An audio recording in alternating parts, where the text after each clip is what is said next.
त्याच्यापासून मला तारण प्राप्ती होते. प्रार्थना करूया. हे सेनाधीश परमेश्वरा, स्तोत्रकर्त्याप्रमाणे आम्ही देखील तुझ्यावरती भिस्त टाकून स्वस्थ आहोत, कारण की आमचं तारण हे केवळ तुझ्याकडून आहे. आजच्या शनिवारच्या सायंकाळच्या या सभेला आम्ही पुन्हा एक वार नव्याने प्रभू तुझी कृपा मागतो, तुझं सहाय्य मागतो. आजच्या सभेला पुन्हा एक वार तुझ्या हाती आम्ही पडतो, तू आम्हाला सहाय्य कर. पवित्र वचनाची सेवा करीत असताना रेव्हरंड बथवेल गावित पाळक साहेबांना तू सहाय्य कर पित्या. सोबतच दयाळू परमेश्वर पित्या, आम्ही जी पवित्र वचनं वाचू, मननचिंतन करू, त्याद्वारे आमच्या आत्मिक वृद्धीसाठी, वाढीसाठी पोषक असं अन्न दे. प्रभू, या भक्तीमध्ये गायलेली गीतं ज्या पवित्र आत्मेच्या प्रेरणेने गायली जात आहे, त्यासाठी क्वायरला लागणारी शक्ती तू दे, कृपा तू दे व या सर्व स्वाच्याद्वारे तुझा गौरव होऊ दे. जे प्रियजन येण्याच्या मार्गावर आहेत त्यांना सुखरूप तुझ्या मंदिरी आण. प्रार्थना येशूच्या नावाने मागतो म्हणून तू ऐक. आमेन. या सर्वप्रथम आपण गीत गायनाच्याद्वारे प्रभूची स्तुती आराधना क्वायरसोबत करूया.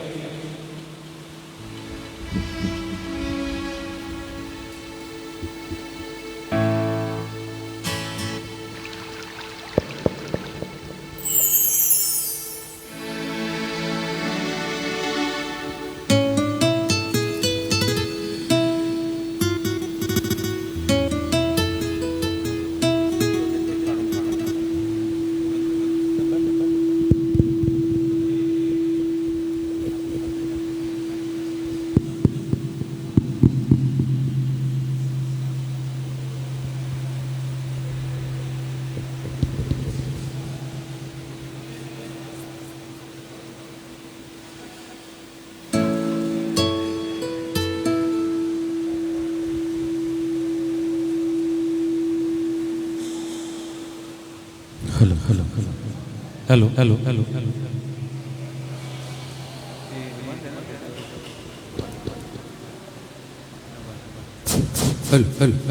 सर्वांना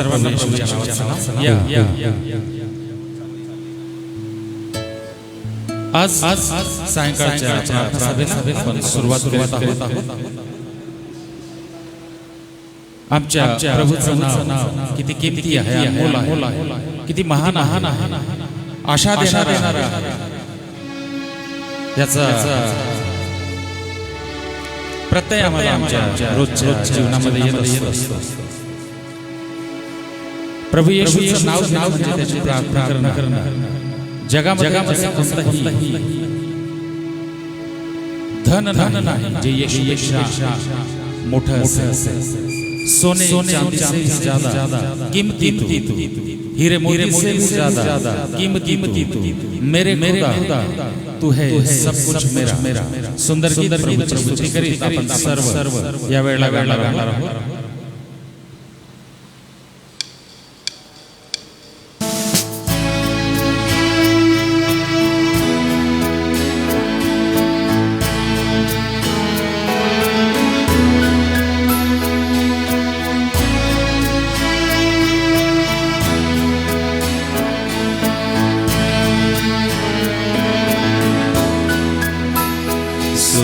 चांदी से भी ज्यादा कीमती, हीरे मोती से भी ज्यादा कीमती.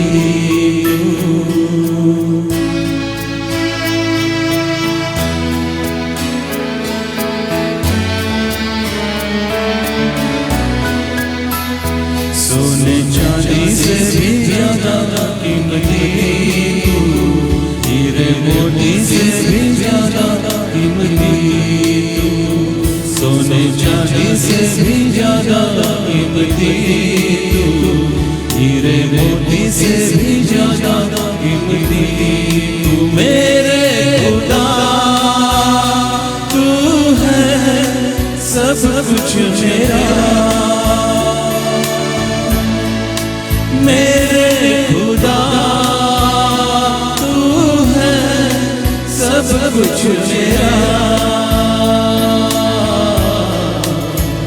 सोने चांदी से भी ज्यादा कीमती, हीरे मोती से भी ज्यादा कीमती. कुदूस तू रही कोई साना तू अजीब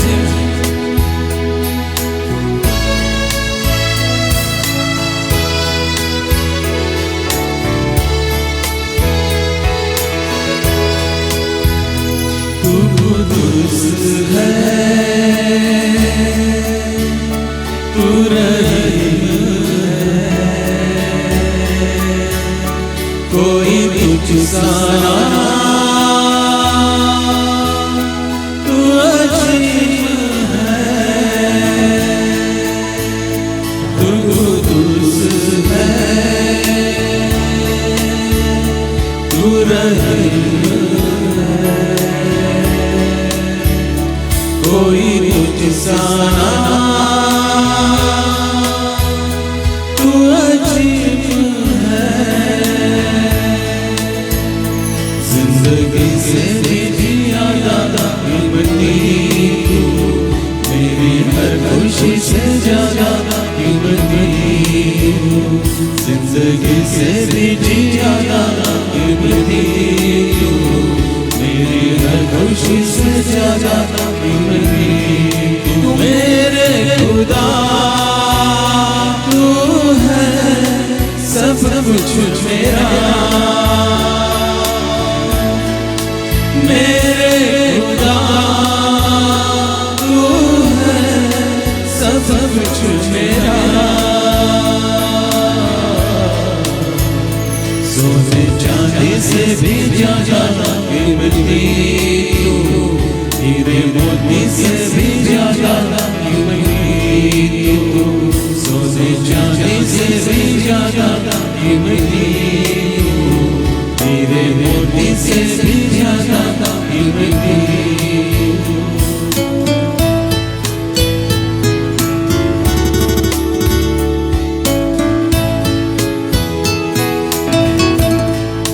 मेरे खुदा तू है सब कुछ मेरा,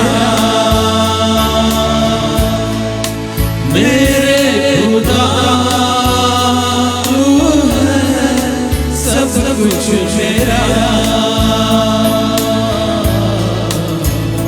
सोने चांदी से भी ज्यादा कीमती, हीरे मोती से भी ज्यादा कीमती, सोने चांदी से भी ज्यादा कीमती, हीरे मोती से भी ज्यादा कीमती।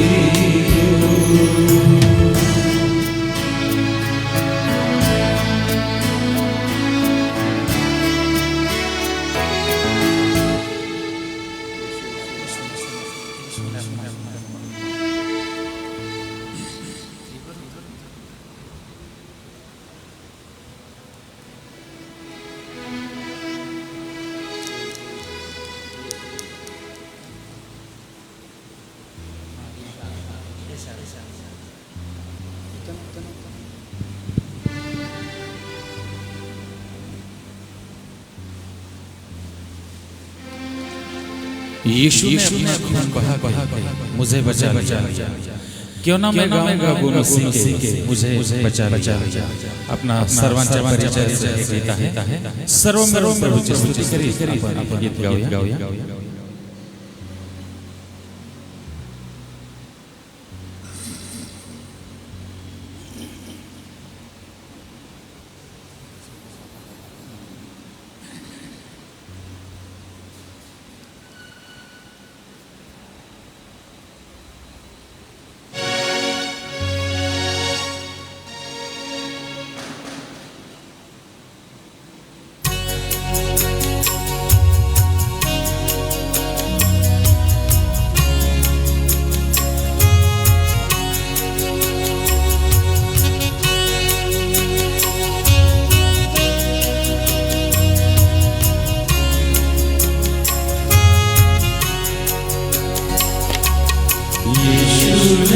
अपना खून बहा के मुझे बचा लिया,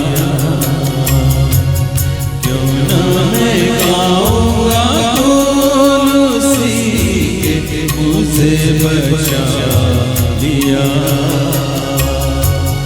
यीशु ने अपना खून बहा के मुझे बचा लिया। क्यों ना मैं गाऊंगा कौन उसी के मुझे बचा लिया।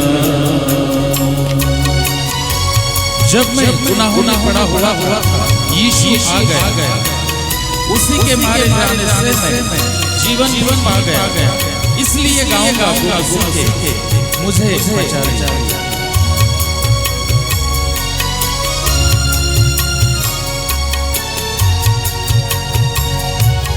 जब मैं गुनाहों में पड़ा हुआ था, यीशु आ गया। उसी के मारे जाने से मैं जीवन भी पा गया। जब मैं गुनाहों में पड़ा हुआ था, यीशु आ गया। उसी के मारे जाने से मैं जीवन भी पा गया। इसलिए गाऊंगा कौन उसी के मुझे बचा लिया। यीशु ने अपना खून बहा के मुझे बचा लिया। मेरे गुनाहों का बोझ उठा के क्या उसने सहा। मेरे गुनाहों को माफ कराने खून भी उसका बहा। कितना अनोखा प्यार का मुझे बचा।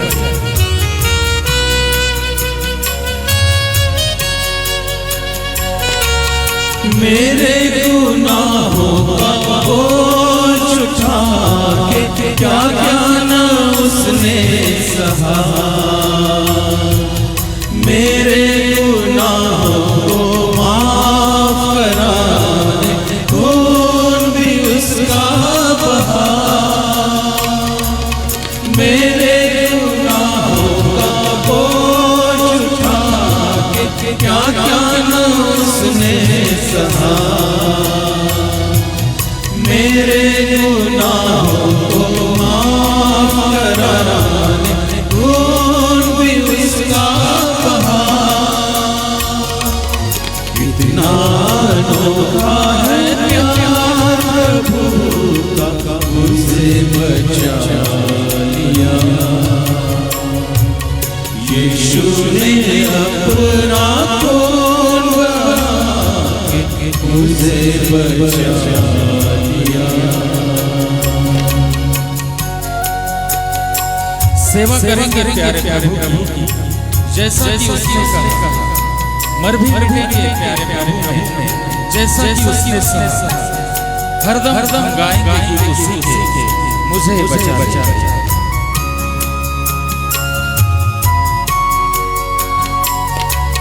सेवा करेंगे प्यारे प्रभु की, जैसा कि उसने कहा। मर भी मिटेंगे प्यारे प्रभु में, जैसा कि उसने सहा। सेवा करेंगे प्यारे प्रभु की, जैसा कि उसने कहा। मर भी मिटेंगे प्यारे प्रभु में, जैसा कि उसने सहा। हरदम हम गाएंगे कि उसी के मुझे बचा लिया। यीशु ने अपना खून बहा के मुझे बचा लिया। क्यों ना मैं गाऊंगा कौन उसी के मुझे बचा लिया। यीशु ने अपना मुझे बचा लिया,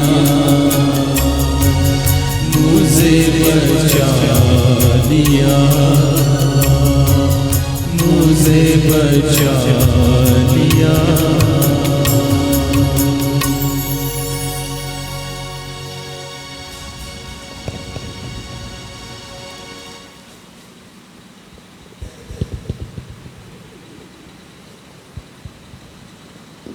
माझा विश्वास आहे हा सप्ताह जो आपण पवित्र वचनाच्या मननचिंतनाने सुरुवात केला होता, प्रति सायंकाळी पवित्र वचनाच्या मान्याने आम्ही सर्व भरले जात आहोत।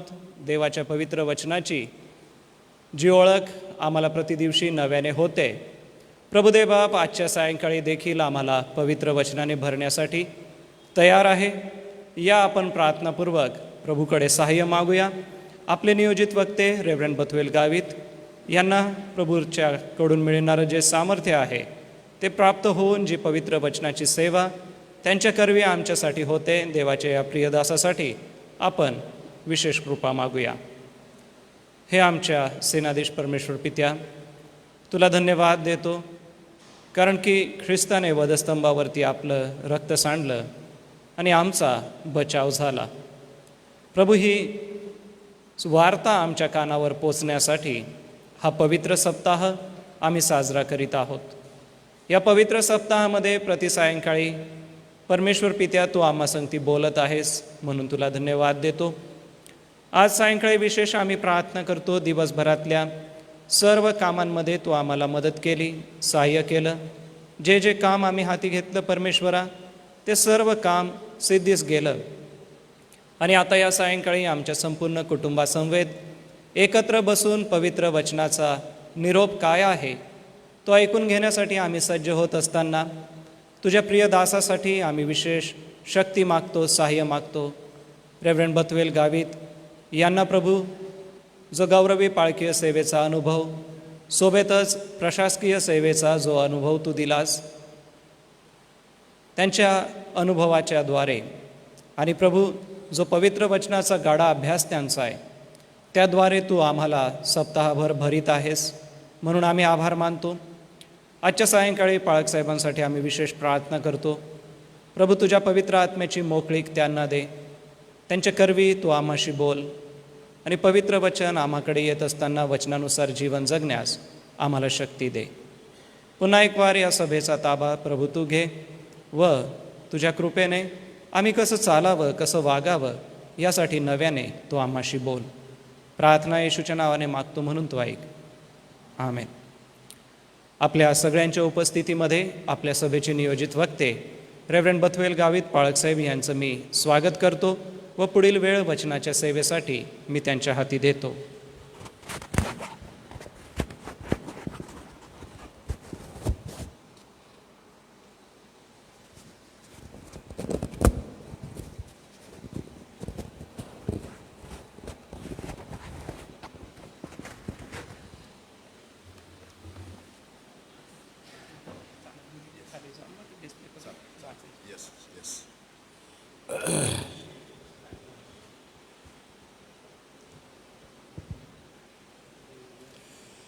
बरं, प्रभू येशू ख्रिस्ताच्या नावामध्ये सगळ्यांना सलाम। पुन्हा आवाज येत नाही तुमचा। सगळ्यांना सलाम, व्हेरी गुड, ओके। बरं, आज पुन्हा प्रभूच्या पवित्र समक्षतेमध्ये आजच्या या शनिवारच्या दिवशी प्रभूने आपल्या सर्वांना एकत्र आणलं। खरं पाहिलं असतं आज आपल्या ख्रिस्ती जगतामध्ये प्रभू येशू ख्रिस्ताच्या त्या वधस्तंभावरील मृत्यूच्या नंतरचा आजचा जो शब्बात दिवस आहे, त्या शब्बात दिवसाला सायलेंट सॅटर्डे हा देखील एक सुंदर असं प्रकारचं सुशोभित नाव दिलेलं आहे।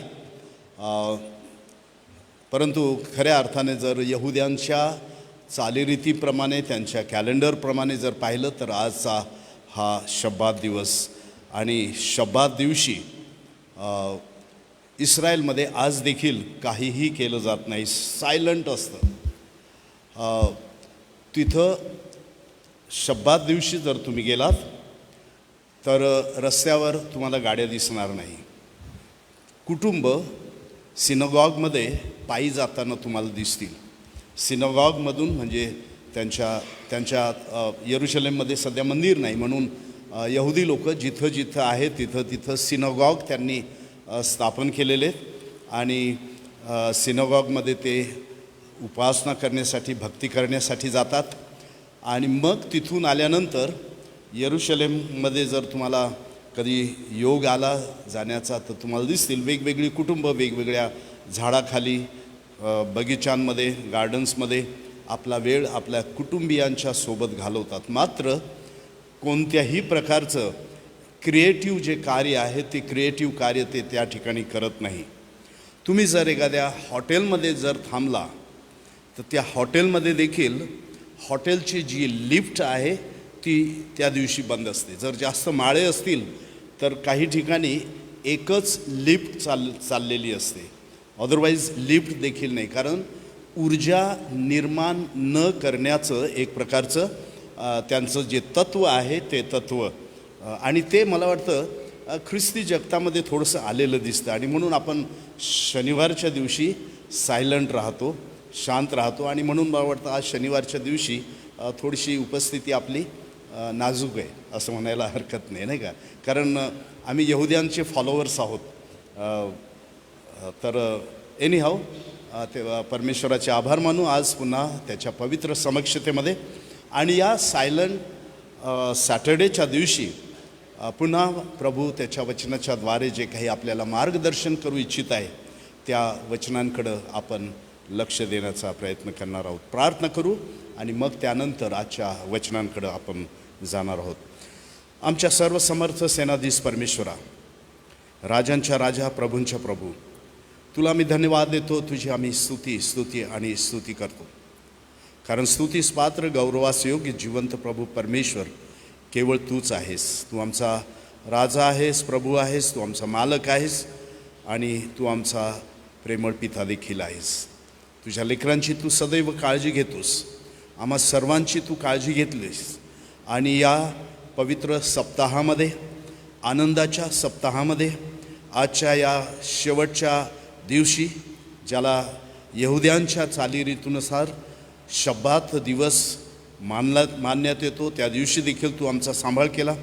आणि जो आठवड्याचा नवीन दिवस, जो ख्रिस्ताच्या पुनरुत्थानाच्या द्वारे आठवड्याचा पहिला दिवस ठरला, त्या दिवसाची तयारी, त्या दिवसाची वाट, त्या पुनरुत्थानाच्या दिवसाची वाट पाहण्यासाठी तू आम्हास पुन्हा आजचा हा प्रसंग दिलास.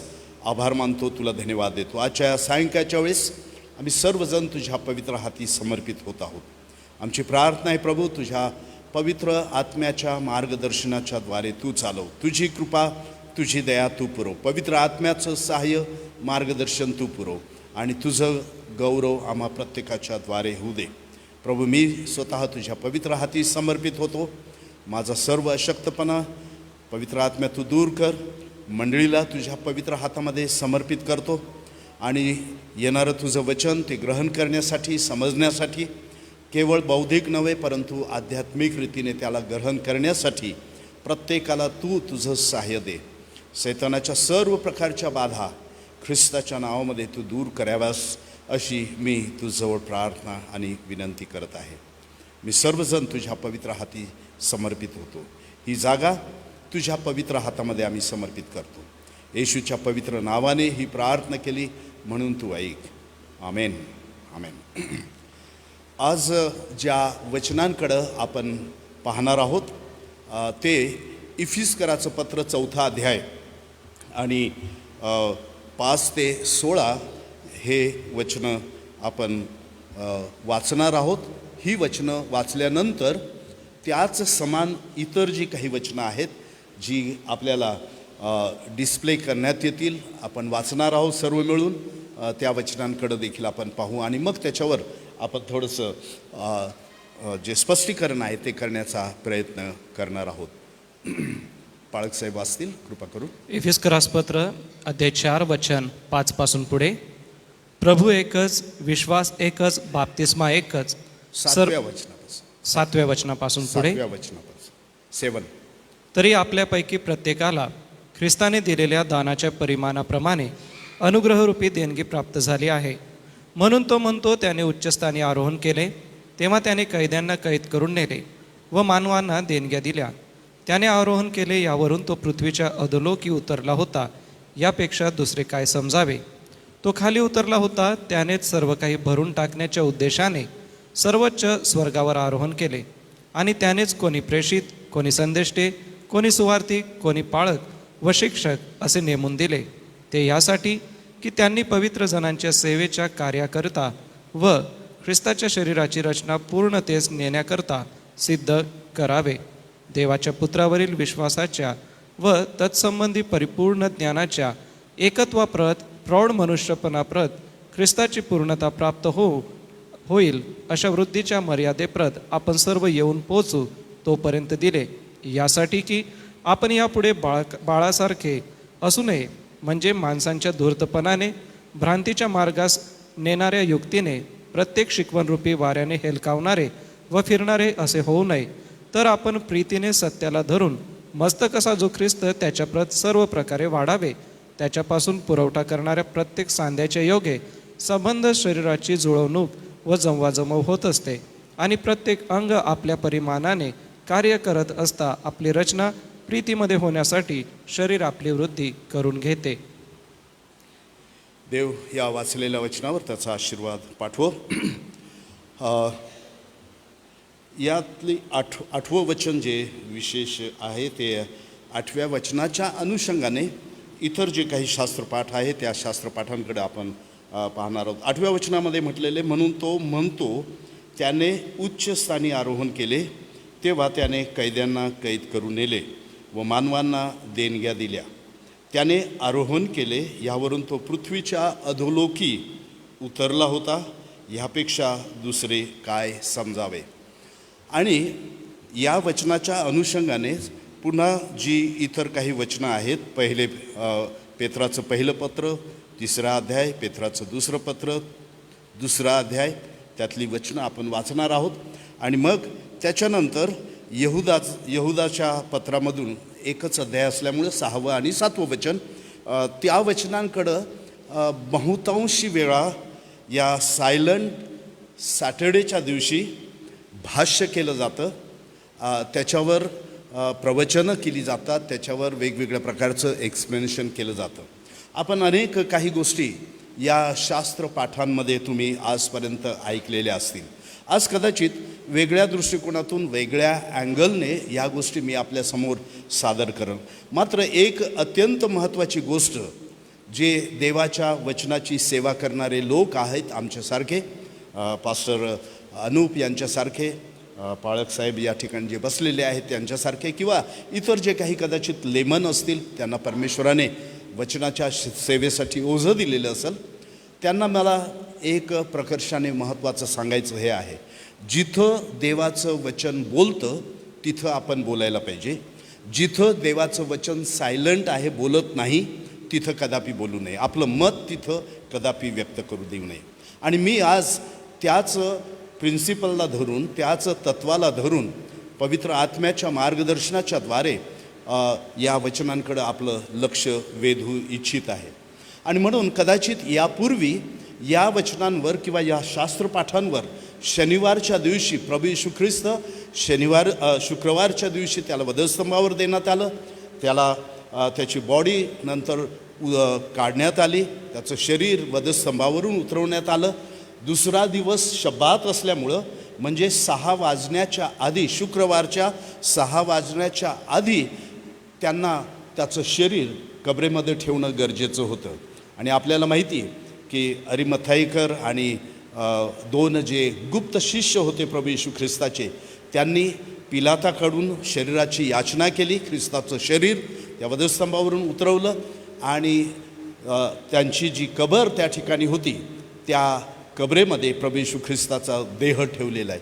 आणि मग प्रभू येशू ख्रिस्ताचा देह ठेवल्यानंतर त्या शब्बात दिवसाची सुरुवात झाल्यानंतर, शब्बात दिवस हा संपण्याच्या आधी, शब्बात दिवस हा खऱ्या अर्थाने यहुद्यांच्या वेळ मापनानुसार शनिवारच्या 6 वाजता संपतो.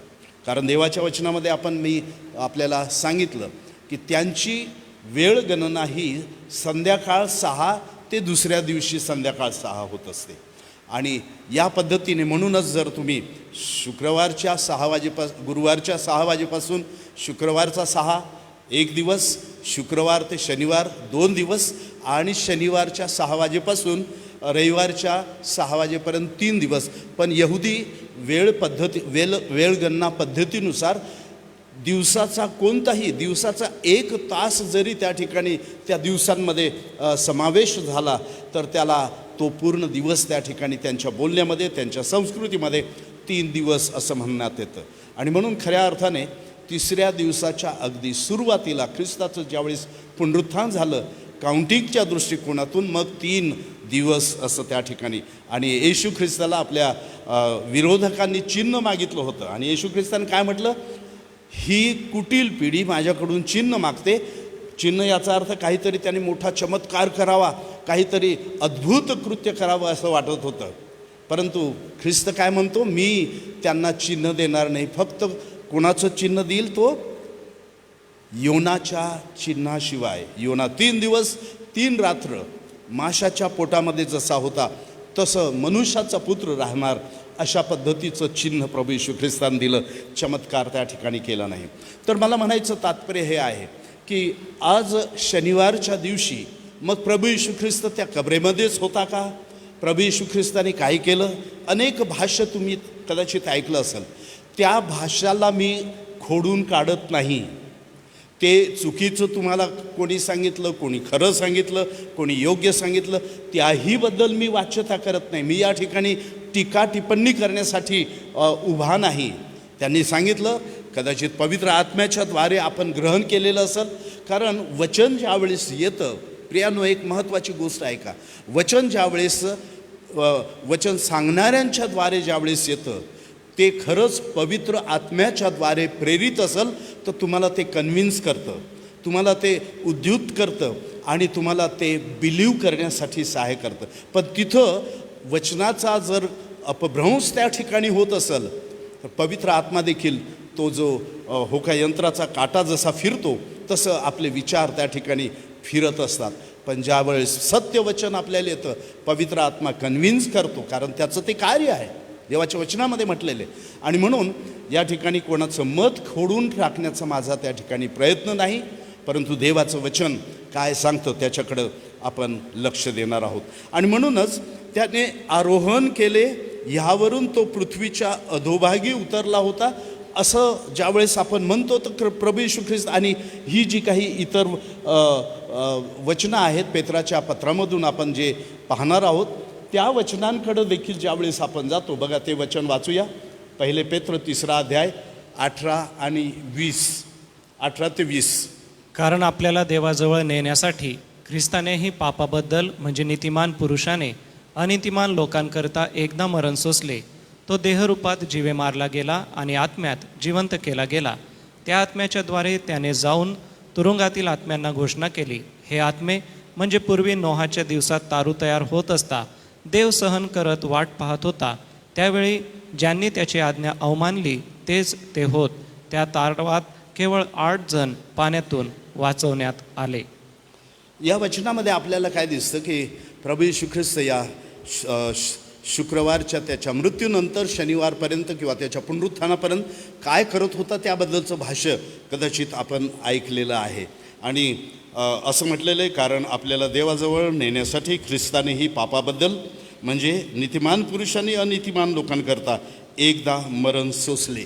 आणि मग पुढचं अत्यंत महत्त्वाचं स्टेटमेंट, तो देहरूपात जीवे मारला गेला. देहरूप याचा आता फ्लेश, शारीरिक दृष्टिकोनातून तो जीवे मारला गेला असं त्याचा अर्थ आपल्याला दिसतं.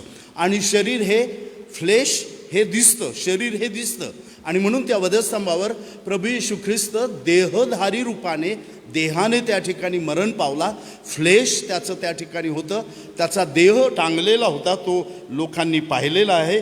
आणि अशा रीतीने फ्लेश किंवा देह हे दिसणारं, देह होय समोर दिसणारं, आणि त्या देहरूपामध्ये प्रभू येशू ख्रिस्त जीवे मारला गेला असं म्हटलं.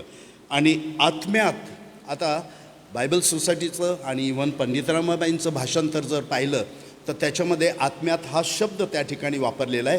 पण जर काही इतर इंग्लिश ट्रान्सलेशन बघितले तुम्ही तर तिथं बाय द स्पिरिट असं म्हटलेलं आहे. म्हणजे तो आत्म्यात म्हणजे फक्त शरीर रूपाने उठला गेला नाही का, असं कधीकधी आपल्याला त्या ठिकाणी वाटण्याचा शक्यता आहे. नाही, तो आत्म्यात जिवंत केला गेला असा जो शब्दप्रयोग या ठिकाणी आहे तो पवित्र आत्म्याच्या द्वारे, बाय द स्पिरिट हा शब्द, बाय स्पिरिट, आणि स्पिरिट हे अनसीन असतं, दिसत नाही.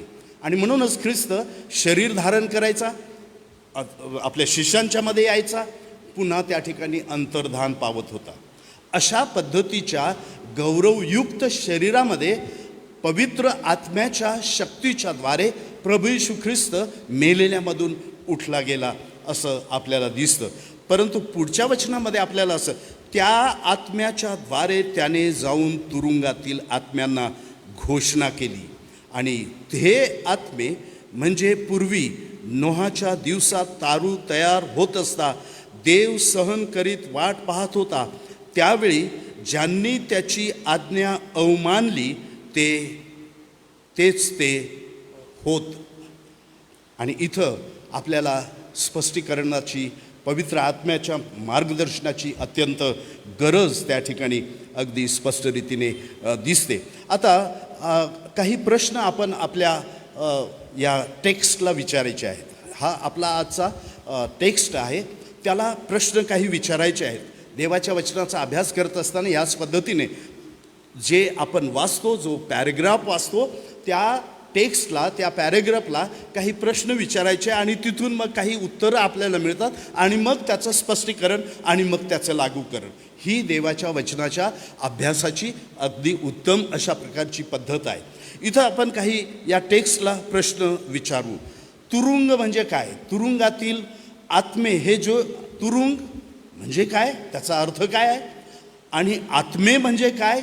ज्या आत्म्यांना प्रभू येशू ख्रिस्त आत्म्याच्या द्वारे जिवंत केला गेला, पवित्र आत्म्याच्या द्वारे जिवंत केला, त्या तुरुंगामध्ये गेला आणि त्याने त्यांना घोषणा केली. हा शब्द या ठिकाणी आहे. आणि म्हणून या टेक्स्टला ज्यावेळेस आपण प्रश्न विचारतो त्यावेळेस आपल्याला असं दिसतं की तुरुंगातील आत्मे याचा अर्थ काही अनेक वचनांमध्ये असं म्हटलेले. उदाहरणार्थ जर आपण 2 पेत्र त्याचा 2रा अध्याय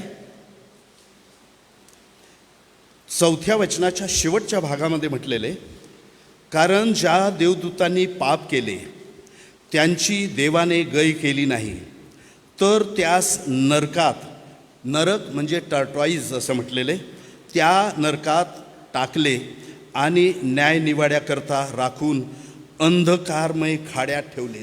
तुरुंगात याचा अर्थ टॉर्टॉईज किंवा अंधकारमय खाडा हा शब्द त्या ठिकाणी आहे.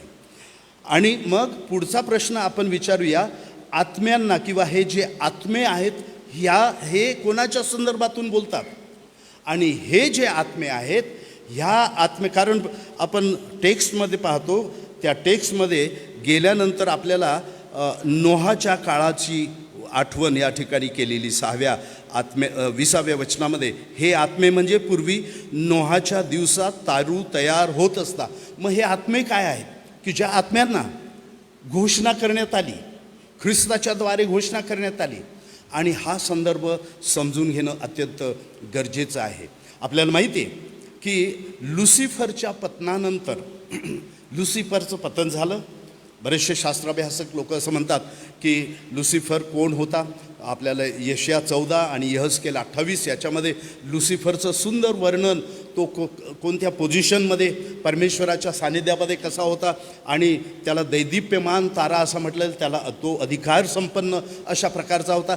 त्याचं पतन झालं असं म्हटलेलं आहे. आणि उत्पत्तीच्या अध्यायाच्या पहिल्या वचनामध्ये आणि 2ऱ्या अध्यायामध्ये मोठं अंतर आहे असं बरेचसे शास्त्राभ्यासक लोक म्हणतात. कारण लुसिफरचं पतन झालं आणि तो लुसिफर सैतानाच्या रूपाने नंतर त्या ठिकाणी कार्य करायला लागलेलं, देवाचा विरोधक या दृष्टिकोनातून तो कार्य करायला लागलेला आहे. आणि म्हणूनच लुसिफरच्या सोबत 1/3 जे देवदूत पतन पावलेले आपल्याला दिसतात, त्याबद्दलचं आपल्याला वाचन आहे, त्याबद्दलचं आपण वाचन केलेलं. 1/3 जे देवदूत त्याच्या बाजूला आले आणि त्यांचं देखील पतन झालेले, त्यांच्याद्वारे त्याचं, ज्याला आपण अनसीन वॉर ज्याला म्हणतो, न दिसणारं जे युद्ध आहे, लुसिफरच्या पतनानंतर न दिसणारं जे युद्ध आहे ते युद्ध अगदी अविरतपणे पूर्ण पवित्र शास्त्र बायबलमध्ये आपल्याला वारंवार त्या ठिकाणी पाहायला मिळतं. आणि मग आपण जर पाहिलं, उत्पत्तीच्या पुस्तकापासून जर आपण त्याचं पाहिलं, त्या वचनाकडे जर लक्ष दिलं, कारण उत्पत्ती 3:15 पहिलं भाकीत प्रभू येशू ख्रिस्ताच्या येण्याच्या संदर्भातून आणि त्याच्या वधस्तंभावरील मरणाच्या संदर्भातून पहिलं जे भाकीत किंवा पहिलं जे प्रॉमिस करण्यात आलं, बाळकसाहेब कृपा करून वाचा. 3:15. आणि तू व स्त्री, तुझी संतती व तिची संतती यांच्यामध्ये मी परस्पर वैर स्थापीन, ती तुझे डोके फोडील व तू तिची टाच फोडशील. सैतानाच्या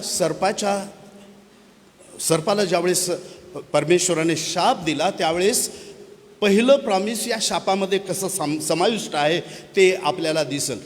सर्पाचं म्हणजे सैतानाचं डोकं प्रभू येशू ख्रिस्ताने खऱ्या अर्थाने त्या वधस्तंभावर फोडलेलं आहे, त्याला नष्ट केलेले, त्याला पराजित केलेले. परंतु लुसिफरच्या पतनानंतर हे न दिसणारं जे एंजेलिक किंवा वाईट जे देवदूत आहे, चांगले देवदूत आहे, त्यांचं जे युद्ध आहे ते युद्ध, त्यांच्यामधला जो संघर्ष आहे तो अविरतपणे चाललेला आहे. कारण सैतानाला माहीत होतं की या वचनाप्रमाणे देवाने प्रॉमिस केलेलं आहे, या वचनाप्रमाणे एक अशा पद्धतीचं सीड येणारे, त्या स्त्रीचं एक बीज येणार आहे, सीड येणार आहे. ते सीड माझं डोकं कुचलणार आहे, मला मारणार आहे, मला पराजित करणार आहे. आणि म्हणून सैतान अगदी सुरुवातीपासून त्या ठिकाणी प्रयत्नशील होता. आणि आपल्याला असं दिसतं, सैतानाने तो प्रयत्न आदाम आणि हवेच्या बाबतीत केला, परमेश्वराने पुन्हा त्यांना रिस्टोर केलं. सैतानाने तो प्रश्न आपल्याला अगदी स्पष्ट, एसावाने याकोबाला मारण्याचा प्रयत्न केला. जर आपण पुढच्या अध्यायांमध्ये आलो तर आपल्याला अगदी स्पष्ट त्या ठिकाणी पाहायला मिळतं. नंतर निर्गमाच्या पुस्तकामध्ये आल्यानंतर फारोने सर्व हिब्रू किंवा यहुदी जी लेकरं होती त्यांना मारून टाकण्यासाठी त्या ठिकाणी सैतानाने फारोच्या द्वारे कार्य केलेलं आहे. अशा पद्धतीने पूर्ण पवित्र शास्त्रामध्ये या स्त्रीच्या बीजाला नष्ट करण्यासाठी सैतान प्रयत्नशील होता. पुढं जर आपण गेलो तर दुसऱ्या इतिहासाच्या 22व्या वचनामध्ये आपल्याला एक स्त्री दिसते, अथल्या नावाची ती स्त्री आहे. तिने दाविदाच्या वंशाच्या सर्व पुरुषांना त्यांची कत्तल केली. पण एक लहान लेकरू वाचलं, ते वाचा, ते वचन वाचा तुम्ही त्या ठिकाणी, कृपा करून कदाचित रेफरन्स तुम्ही लिहून घ्या.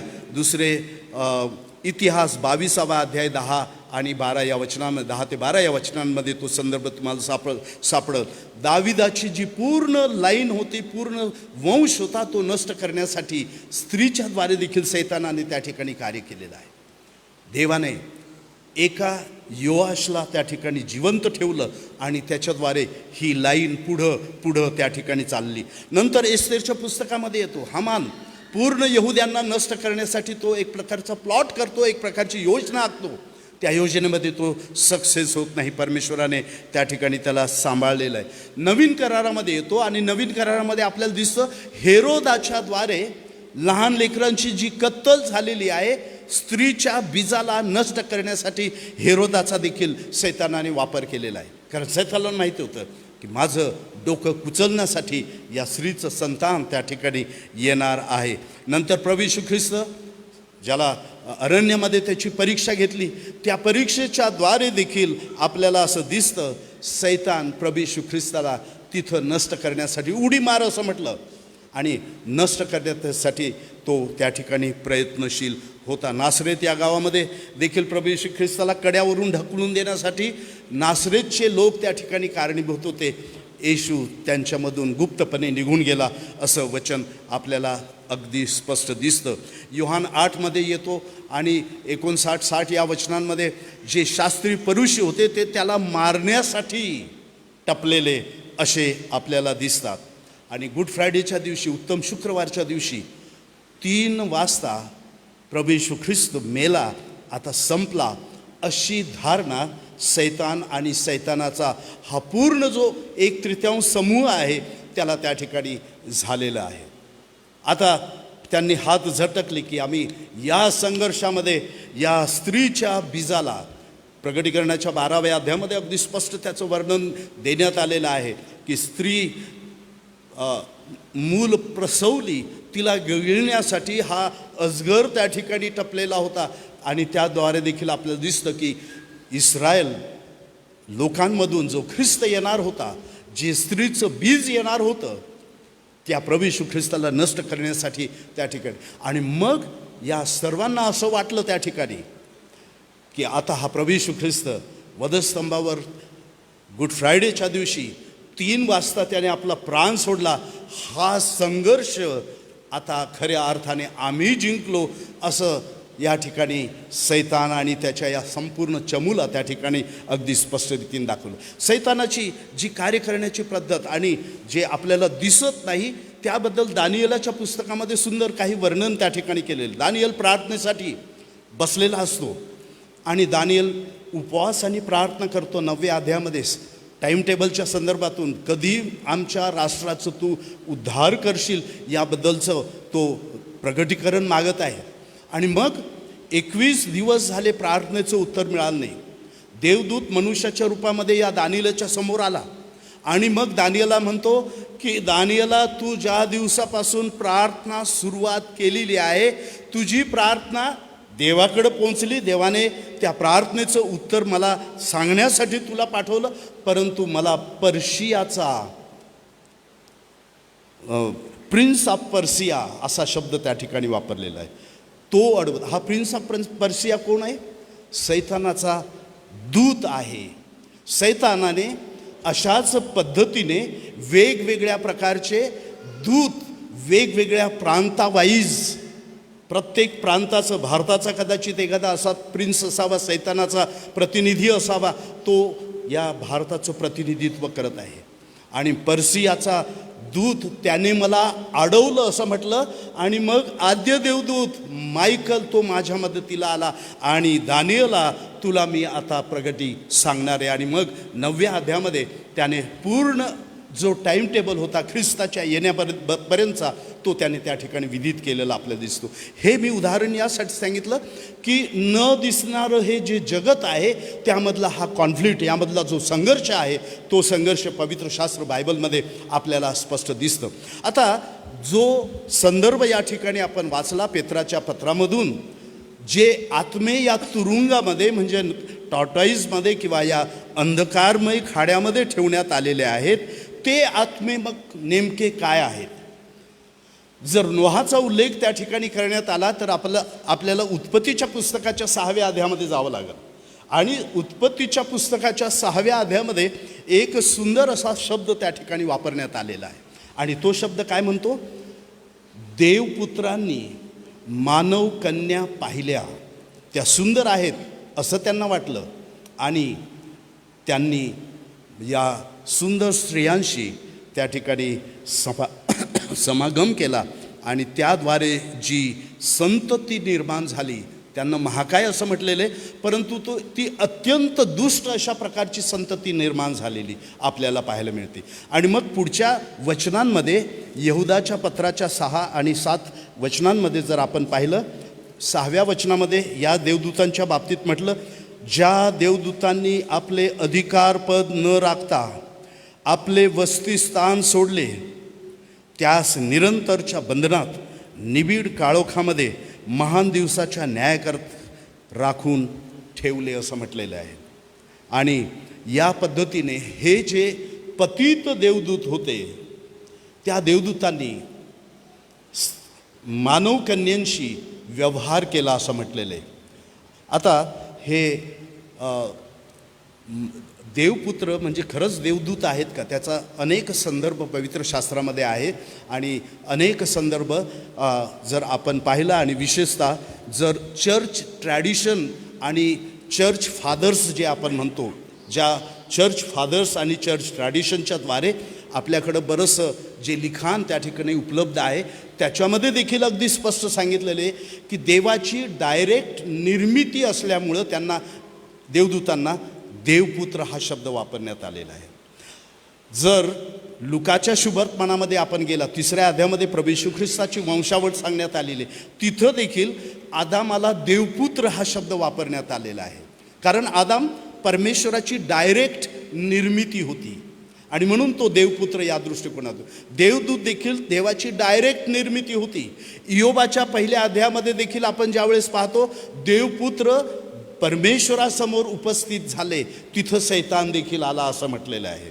आणि देवपुत्र याचाच अर्थ देवाची डायरेक्ट निर्मिती या दृष्टिकोनातून हे देवदूत त्या ठिकाणी त्यांचा संदर्भ देवपुत्रांमध्ये. मग या देवदूतांनी काय केलं, आपली मर्यादा सोडली आणि पतित देवदूतांनी अर्थात या पतित देवदूतांनी आपली मर्यादा सोडली, या जगतामध्ये ते आले आणि स्त्रियांशी व्यवहार केला आणि त्याचा परिणाम असा झाला, इतकी दुष्ट त्या ठिकाणी पिढी नोहाच्या कालखंडामध्ये निर्माण झाली. नोहाने तारू बांधण्यासाठी किती वर्ष घालवले, 120. तारू बांधण्यासाठी लागतात का 120 वर्ष? नाही. पण त्या 120 वर्षामध्ये तारू बांधता बांधता त्याला नीतिमत्तेचा उपदेशक हा शब्द देखील वापरलेला आहे. पण त्याने 120 वर्ष उपदेश केला, नीतिमत्तेबद्दलचं शिक्षण दिलं. नोहाच्या कुटुंबाशिवाय कोणाचंही तारण झालं नाही. एवढी दुष्ट ती पिढी, एवढे दुष्ट त्या ठिकाणी. आणि म्हणून देवाने त्या ठिकाणी निर्णय घेतला की ही संपूर्ण पिढी, हे संपूर्ण लोक पाण्याच्या द्वारे आपण आता नष्ट करावे. म्हणून देवाने खऱ्या अर्थाने नष्ट केलं. कारण 120 वर्षाच्या कालावधीमध्ये एक देखील मनुष्य जर देवाकडे वळत नाही, याचा अर्थ किती दुष्ट पिढी या पतित देवदूतांच्या द्वारे त्या ठिकाणी निर्माण झालेली होती. आणि मग या वचनांमध्ये जर आपण गेलं तर या पतित देवदूतांना ज्यांनी आपली मर्यादा सोडली, ज्यांनी आपली बाउंड्री सोडली. आता आपल्याला कदाचित प्रश्न पडेल, देवदूतांना शरीर असतं का? मी आपल्याला याआधी सांगितलं, देवदूतांना शरीर नसतं, पण ते कोणाच्या तरी शरीराचा वापर करतात. स्त्रियांशी संग करण्यासाठी पुरुषांच्या शरीराचा त्यांनी त्या ठिकाणी वापर केला. आदाम हवेला फसवण्यासाठी आपल्याला स्पष्ट दिसतं की सर्पाच्या शरीराचा सैतानाने वापर केलेला आहे. सैतान देहधारण करू शकत नाही. पतित देवदूत हे देहधारण करू शकत नाही. ते मर्यादेमध्ये आहेत, त्यांना ह्या गोष्टी शक्य होत नाही. ते सर्वज्ञानी देखील नाही, सर्व ठिकाणी त्यांची उपस्थिती नसते. अगदी त्यांना वेळेचं मर्यादा आहे, त्यांना काळाची मर्यादा आहे, त्यांना गुरुत्वाकर्षणाची देखील मर्यादा आहे.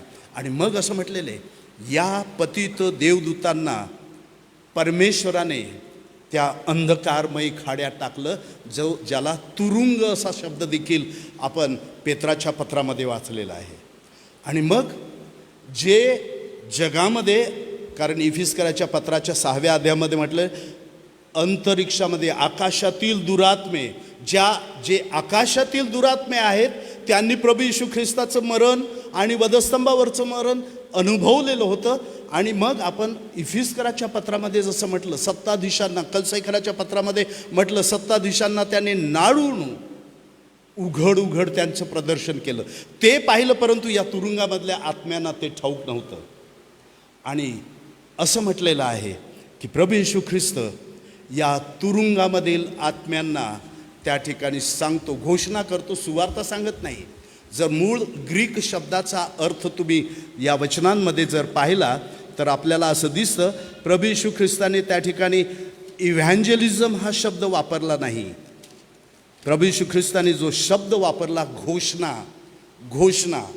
घोषणा म्हणजे हेराल्ड, ज्याला आपण म्हणतो हेराल्ड. आपण घोषणा करतो प्रभू उठला आहे, खरोखर उठला आहे, ही घोषणा झाली. इव्हँजेलिझम मात्र वेगळं आहे. जर इव्हँजलिझम प्रभू येशू ख्रिस्ताने घोषणा केली असती तर प्रभू येशू ख्रिस्ताने जी घोषणा केली ती सगळ्या आत्म्यांना केली का? आणि मग जे 7 कालखंड आहेत त्या 7 कालखंडांमधल्या लोकांच्या आत्म्यांना त्यांचा न्याय कसा होणार आहे, रोमकराच्या पत्राच्या पहिल्या अध्यायामध्ये अगदी सविस्तर रीतीने त्या ठिकाणी सांगितलेलं आहे. पहिल्या युगाचं न्याय, दुसऱ्या युगाचं नाही, ज्यांना गॉस्पल माहीत नाही त्यांचा न्याय कसा प्रभू येशू ख्रिस्त करणार. पौलाने रोमकराच्या पत्रामध्ये त्याचं स्पष्टीकरण केलेलं आहे. त्याच्यामुळं त्या आत्म्यांना सुवार्तेची त्या ठिकाणी गरज नाही. त्यांच्या कृतीप्रमाणे, त्यांच्या नियमशास्त्राच्या ज्ञानाप्रमाणे, त्यांच्या सद्बुद्धीप्रमाणे त्यांचा न्याय होणार आहे, म्हणून त्यांना सुवार्तेची गरज नाही. मग घोषणा म्हणजे हेराल्ड, आणि ती घोषणा प्रभू येशू ख्रिस्ताने काय केली? युद्ध संपलं आणि तुमचा पराजय झालेला आहे. हे या बंदिवासामधले असलेले जे दुष्ट आत्मे आहेत त्या दुष्ट आत्म्यांना ही घोषणा त्या ठिकाणी ऐकवायची आहे. कारण ते इतके दुष्ट आहेत. प्रगटीकरणाच्या पुस्तकाच्या 9व्या अध्यायामध्ये ज्यावेळेस आपण जातो त्यावेळेस या दुष्ट आत्म्यांना 5 महिने मुभा देण्यात येणार आहे. बघा ते वचन वाचा, प्रगटीकरण 9व्या अध्यायामध्ये असं म्हटलेले, 5व्या देवदूताने कर्ण वाजविला तेव्हा एक तारा आकाशातून पृथ्वीवर पडलेला मला दिसला. त्याच्याजवळ अथांग डोहाची म्हणजेच या तुरुंगाची किल्ली देण्यात आली. त्याने अथांग डोह उघडला. ज्या अथांग डोहामध्ये, ज्या तुरुंगामध्ये हेच पतित देवदूत त्या ठिकाणी, त्यांना आत्मे हा शब्द त्या ठिकाणी आपल्याला वापरण्यात आलेला आहे. त्याने अथांग डोह उघडला तेव्हा त्यातून मोठ्या भट्टीच्या धुरासारखा धूर बाहेर येऊन वर चढला. आणि मग पुढं म्हटलेले, त्या धुरातून टोळ निघून पृथ्वीवर अवतरले. त्यास पृथ्वीवरील विंचवासारखी शक्ती देण्यात आली. आणि मग फक्त 5 महिने त्यांना जीवे मारण्याचे त्यांच्याकडे सोपवण्यात आले. आणि 5 महिने पिढ्या देण्याचे सोपवले होते. त्यांच्यापासून होणारी पिढा, विंचू माणसाला नांगी मारतो तेव्हा त्याला होणाऱ्या पिढेसारखी आहे असं म्हटलेलं आहे. आणि 10व्या वचनामध्ये त्यास विंचवासारखी शेपटे व नांग्या आहेत आणि माणसास 5 महिने उपद्रव करण्याची त्यांची शक्ती त्यांच्या शेपटात आहे. आणि त्यांचा मुख्य कोण आहे? अबुद्दोन, आणि हेल्लेनी भाषेत त्याचे नाव अपुल्लोन असं, म्हणजे ग्रीक भाषेमध्ये, आणि हेल्लेनी याचा अर्थ ग्रीक भाषेमध्ये त्याचं नाव, आणि इब्री भाषेमध्ये त्याचं नाव डिस्ट्रक्टर, त्याचा अर्थ इंग्लिशमध्ये डिस्ट्रक्टर, नाश करणारा म्हणजे सैतान. त्यांचा मुख्य हा सैतान आहे. हे अथांग डोहामधले जे आत्मे आहेत त्यांना घोषणा करणं गरजेचं होतं. त्यांना असं वाटलं, त्याने आनंदामध्ये ते होते की ख्रिस्त आता संपला, वधस्तंभावर त्याला मारण्यात आलेला आहे, आता युद्ध समाप्त झालं.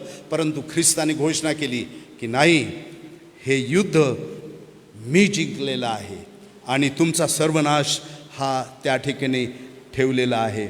म्हणजेच येशूचं या सर्व डेमोनिक जे स्पिरिट आहे किंवा सैतानाचं जे साम्राज्य आहे, सैतानाच्या साम्राज्यामध्ये असलेल्या सर्व जे पतित देवदूत आहे त्यांना त्याने एक प्रकारची घोषणा केली या कृतीच्या द्वारे, आणि त्याच्या विजयाची घोषणा त्याने त्या ठिकाणी केलेली, सुवार्ता सांगितलेली नाही.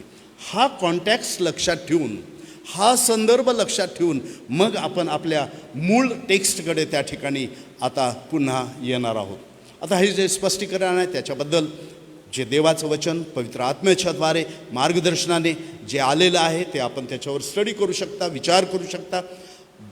प्रभू येशू ख्रिस्ताला त्या तुरुंगामध्ये जाण्याची आणि घोषणा करण्याची गरज नाही, कारण मग देवाचं इतर जे वचन आहे त्याच्यामध्ये कॉन्ट्राडिक्शन त्या ठिकाणी येईल. त्यांचा न्याय कसा होणार? रोमकराच्या पत्रामध्ये म्हटलेलं आहे, जे सत्सद विवेक बुद्धीच्या युगामध्ये होते त्यांचा न्याय सत्सद विवेक बुद्धीच्या द्वारे होणार आहे. जे नियमशास्त्राच्या युगामधले लोक आहेत त्यांचा न्याय नियमशास्त्राच्या तत्वानुसार त्या ठिकाणी होणार आहे.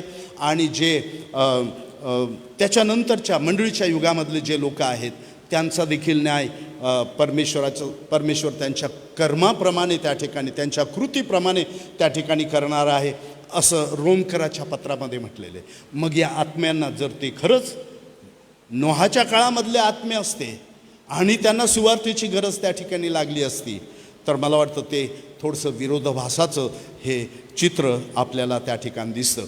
आणि म्हणून हे जे काही वैचारिक ओढ देणारे जे काही वचनं आहेत, पॅसेजेस आहेत, त्याचा आपल्याला अभ्यास करून आपल्याला आज जो इफिसकराच्या पत्रामधून जो वचन आपण त्या ठिकाणी वाचलं, त्या वचनांकडं मी आपलं पुन्हा लक्ष वेधू इच्छित आहे, कारण बराचसा वेळ त्याच्यामध्ये मी त्या ठिकाणी दिलेला आहे. आणि मग 7व्या वचनापासून असं म्हटलेलं आहे, तरी आपणापैकी, तरी याचा अर्थ आता पाऊल आपलं लक्ष दुसऱ्या विभागाकडं लक्ष देत आहे. त्याला काही भाषांतरामध्ये आणि हा शब्द, 7वं वचन आणि या शब्दाने सुरू होते. आणि तरी इंग्लिशमध्ये परंतु बट, किंवा काही भाषांतरामध्ये परंतु हा शब्द ज्यावेळेस येतो त्यावेळेस आपण समजायचं की लेखक आता एका पॉईंटवरून निघून दुसऱ्या पॉईंटकडं आपलं लक्ष त्या ठिकाणी वेधत आहे. आणि म्हणून तरी हा शब्द, तरी याच्या आधी जी 6 वचनं सांगितलेले तिथं मंडळीच्या ऐक्यतेच्या संदर्भातून सांगण्यात आलेले. 7व्या वचनापासून तरी किंवा बट या शब्दापासून आता पाऊल युनिटीपासून डायव्हर्सिटीकडं त्या ठिकाणी वळवत आहे. डायव्हर्सिटी, आणि त्या डायव्हर्सिटीबद्दल तो बोलत असताना काय म्हणतो, प्रत्येकाला ख्रिस्ताने दिलेल्या दानाच्या परिमाणाप्रमाणे अनुग्रहरूपी देणगी प्राप्त झाली आहे. म्हणून तो म्हणतो, त्याने उच्च स्थानी आरोहण केले तेव्हा त्याने कैद्यांना कैद करून नेले व मानवांना देणग्या दिल्या. स्तोत्रसंहिता 68मध्ये या वचनाचा मूळ संदर्भ त्या ठिकाणी आपल्याला सापडतो. आरोहण केलं याचा अर्थ. आणि मग जसं आपण कलसकराच्या पत्रामध्ये 2ऱ्या अध्यायाच्या 14 आणि 15 वचन कृपा करून काढून ठेवा, ते देखील आपण वाचणार आहोत. कलसकराचं पत्र 2रा अध्याय 14 ते 15 या वचनामध्ये.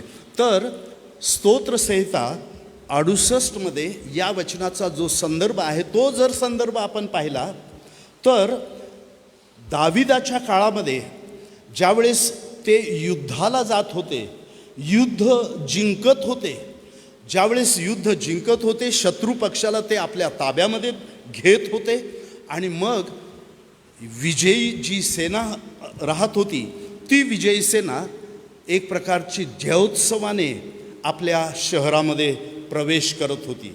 आणि तो जो संदर्भ स्तोत्र 68मध्ये सांगण्यात आलेला आहे, तोच संदर्भ किंवा तेच सीन, तीच अनॉलॉजी या ठिकाणी पाऊल देखील वापरत आहे. आणि मग तो म्हणतो, त्याने आरोहण केले, ह्यावरून तो पृथ्वीच्या अधोलोकी उतरला होता, ह्यापेक्षा दुसरे काय समजावे. आता अधोलोकी उतरला, पुन्हा आपल्याला इथं ख्रिस्त अधोलोकामध्ये उतरला होता का?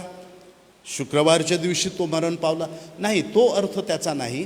अधोलोकी उतरला याचा अर्थ तो पृथ्वीवर उतरला, वधस्तंभावर त्याने स्वतःची आहुती दिली, आणि पुनरुत्थानाच्या द्वारे तो विजय पावलेला राजा जसा यरूशलेममध्ये प्रवेश करत होता, दाविदाचा संदर्भ, तसा प्रभू येशू ख्रिस्ताने स्वर्गामध्ये आरोहण केलं.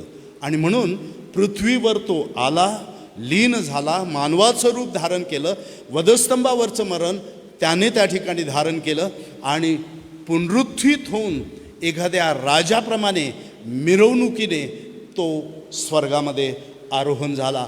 हा अर्थ आपण त्या ठिकाणी या वचनाचा घ्यायचा आहे. बघा, कलसकराचं पत्र 2रा अध्याय 14 आणि 15 वचन देखील.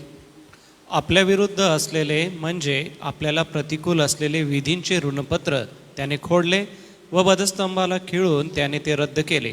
त्याने सत्ताधीशांना व अधिकाऱ्यांना नाडून त्यांच्या विरुद्ध वधस्तंभावर जयोत्सव करून त्याचे उघड उघड प्रदर्शन केले. सत्ताधीशांना व अधिकाऱ्यांना नाडून असं म्हटलेले.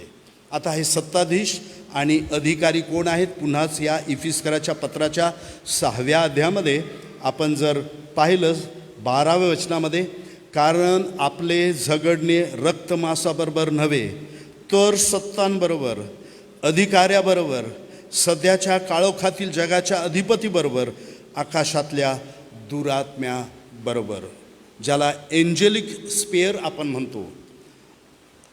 दूत, पतित दूत किंवा सैतानाचं जे साम्राज्य आकाशामध्ये जे आहे, ज्याला दुसरा स्वर्ग देखील म्हटलेला आहे, त्या दुसऱ्या स्वर्गामध्ये सैतानाचं आम्हाला न दिसणारं जे साम्राज्य आहे, सैतानाच्या साम्राज्यामध्ये जसे अधिकारी सरकारी सेवेमध्ये वरिष्ठ अधिकारी, कनिष्ठ अधिकारी, त्याच्यापेक्षा कनिष्ठ अधिकारी, तशाच पद्धतीने ती खरी जर पाहिलं तर ते देवाच्या कार्यपद्धतीचं डुप्लिकेशन सैतान नेहमी करत आहे.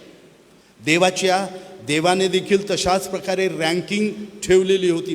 मिखायल आद्य देवदूत हा हे जे आर्च एंजल ज्यांना म्हटलेले, ते उच्च पदावर त्या ठिकाणी, त्याच्यानंतर कनिष्ठ पदावर, त्याच्यानंतर पुन्हा कनिष्ठ पदा. ही देवाची कार्य करण्याची, दूतांच्या द्वारे कार्य करण्याची जी प्रणाली, त्याचं डुप्लिकेट सैतानाने त्या ठिकाणी केलेलं. आणि म्हणून इफिस्कराच्या पत्रामध्ये आपल्याला हा जो क्रम दिसतो, सत्तांबरोबर, अधिकाऱ्यांबरोबर, हे कशाचं वर्णन त्या ठिकाणी आपल्याला दिसतं? हे एंजेलिक पतित जे एंजल्स आहेत, पतित जे देवदूत आहेत, त्या पतित देवदूतांची कार्य करण्याची प्रणाली, त्यांच्याबरोबर आमचं युद्ध आहे असं म्हटलेलं आहे. रक्तमांसाबरोबर नाही, म्हणजे दिसणाऱ्या गोष्टींबरोबर नाही, न दिसणाऱ्या गोष्टींबरोबर आपलं युद्ध आहे. आणि तेच शब्द मग संत पौल कलसाईकराच्या दुसऱ्या अध्यायामध्ये वापरतो आणि काय म्हणतो? सत्ताधीशांना व अधिकाऱ्यांना नाडून, म्हणजे त्यांचा पराजय केला, या न दिसणाऱ्या सैतानाच्या शक्तीवर, सैतानाच्या फोर्सवर प्रभू येशू ख्रिस्ताने विक्ट्री घेतली. पहिले करिंथकराच्या पत्राच्या 15व्या अध्यायामध्ये पुन्हा तशाच प्रकारचं वर्णन आपल्याला त्या ठिकाणी पाहायला मिळतं. आणि आपल्याला दिसतं की त्याने सत्ताधीशांना व अधिकाऱ्यांना नाडून जयोत्सव करून प्रदर्शन, त्यांचं उघड प्रदर्शन केलं असं म्हटलेलं आहे. आणि म्हणून हा संदर्भ आपल्याला नक्कीच त्या ठिकाणी समजला असेल.